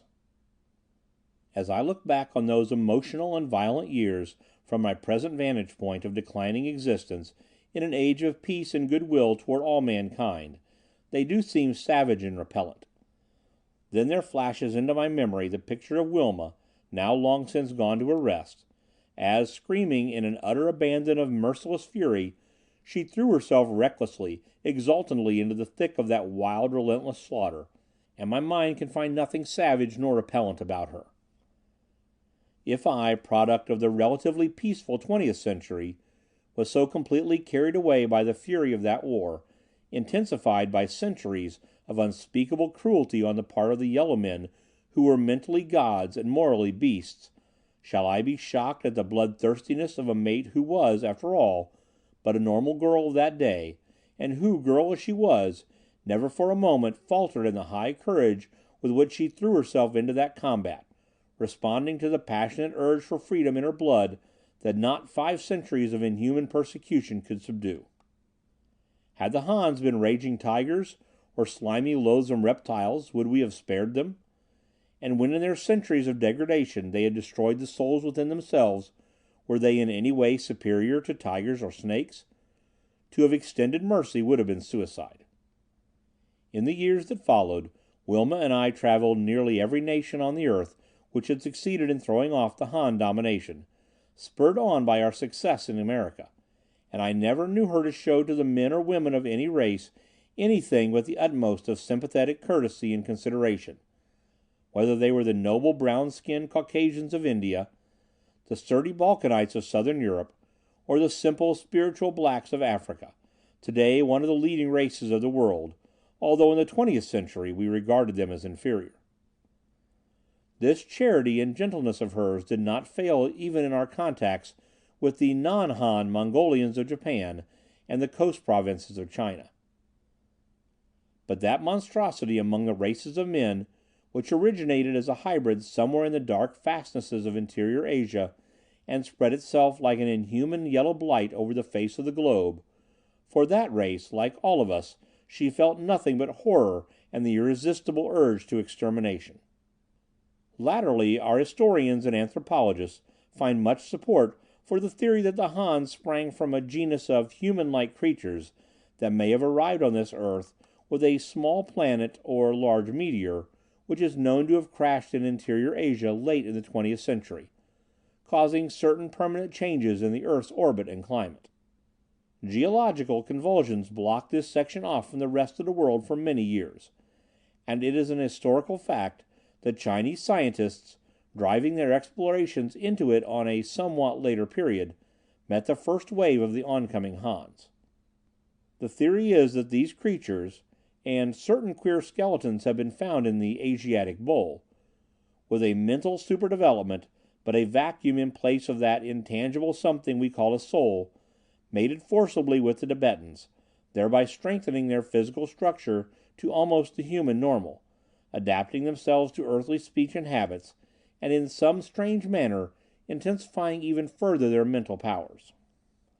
Or, to put it the other way round, these Tibetans, through the injection of this unearthly blood, deteriorated slightly physically, lost the soul parts of their nature entirely, and developed abnormally efficient intellects.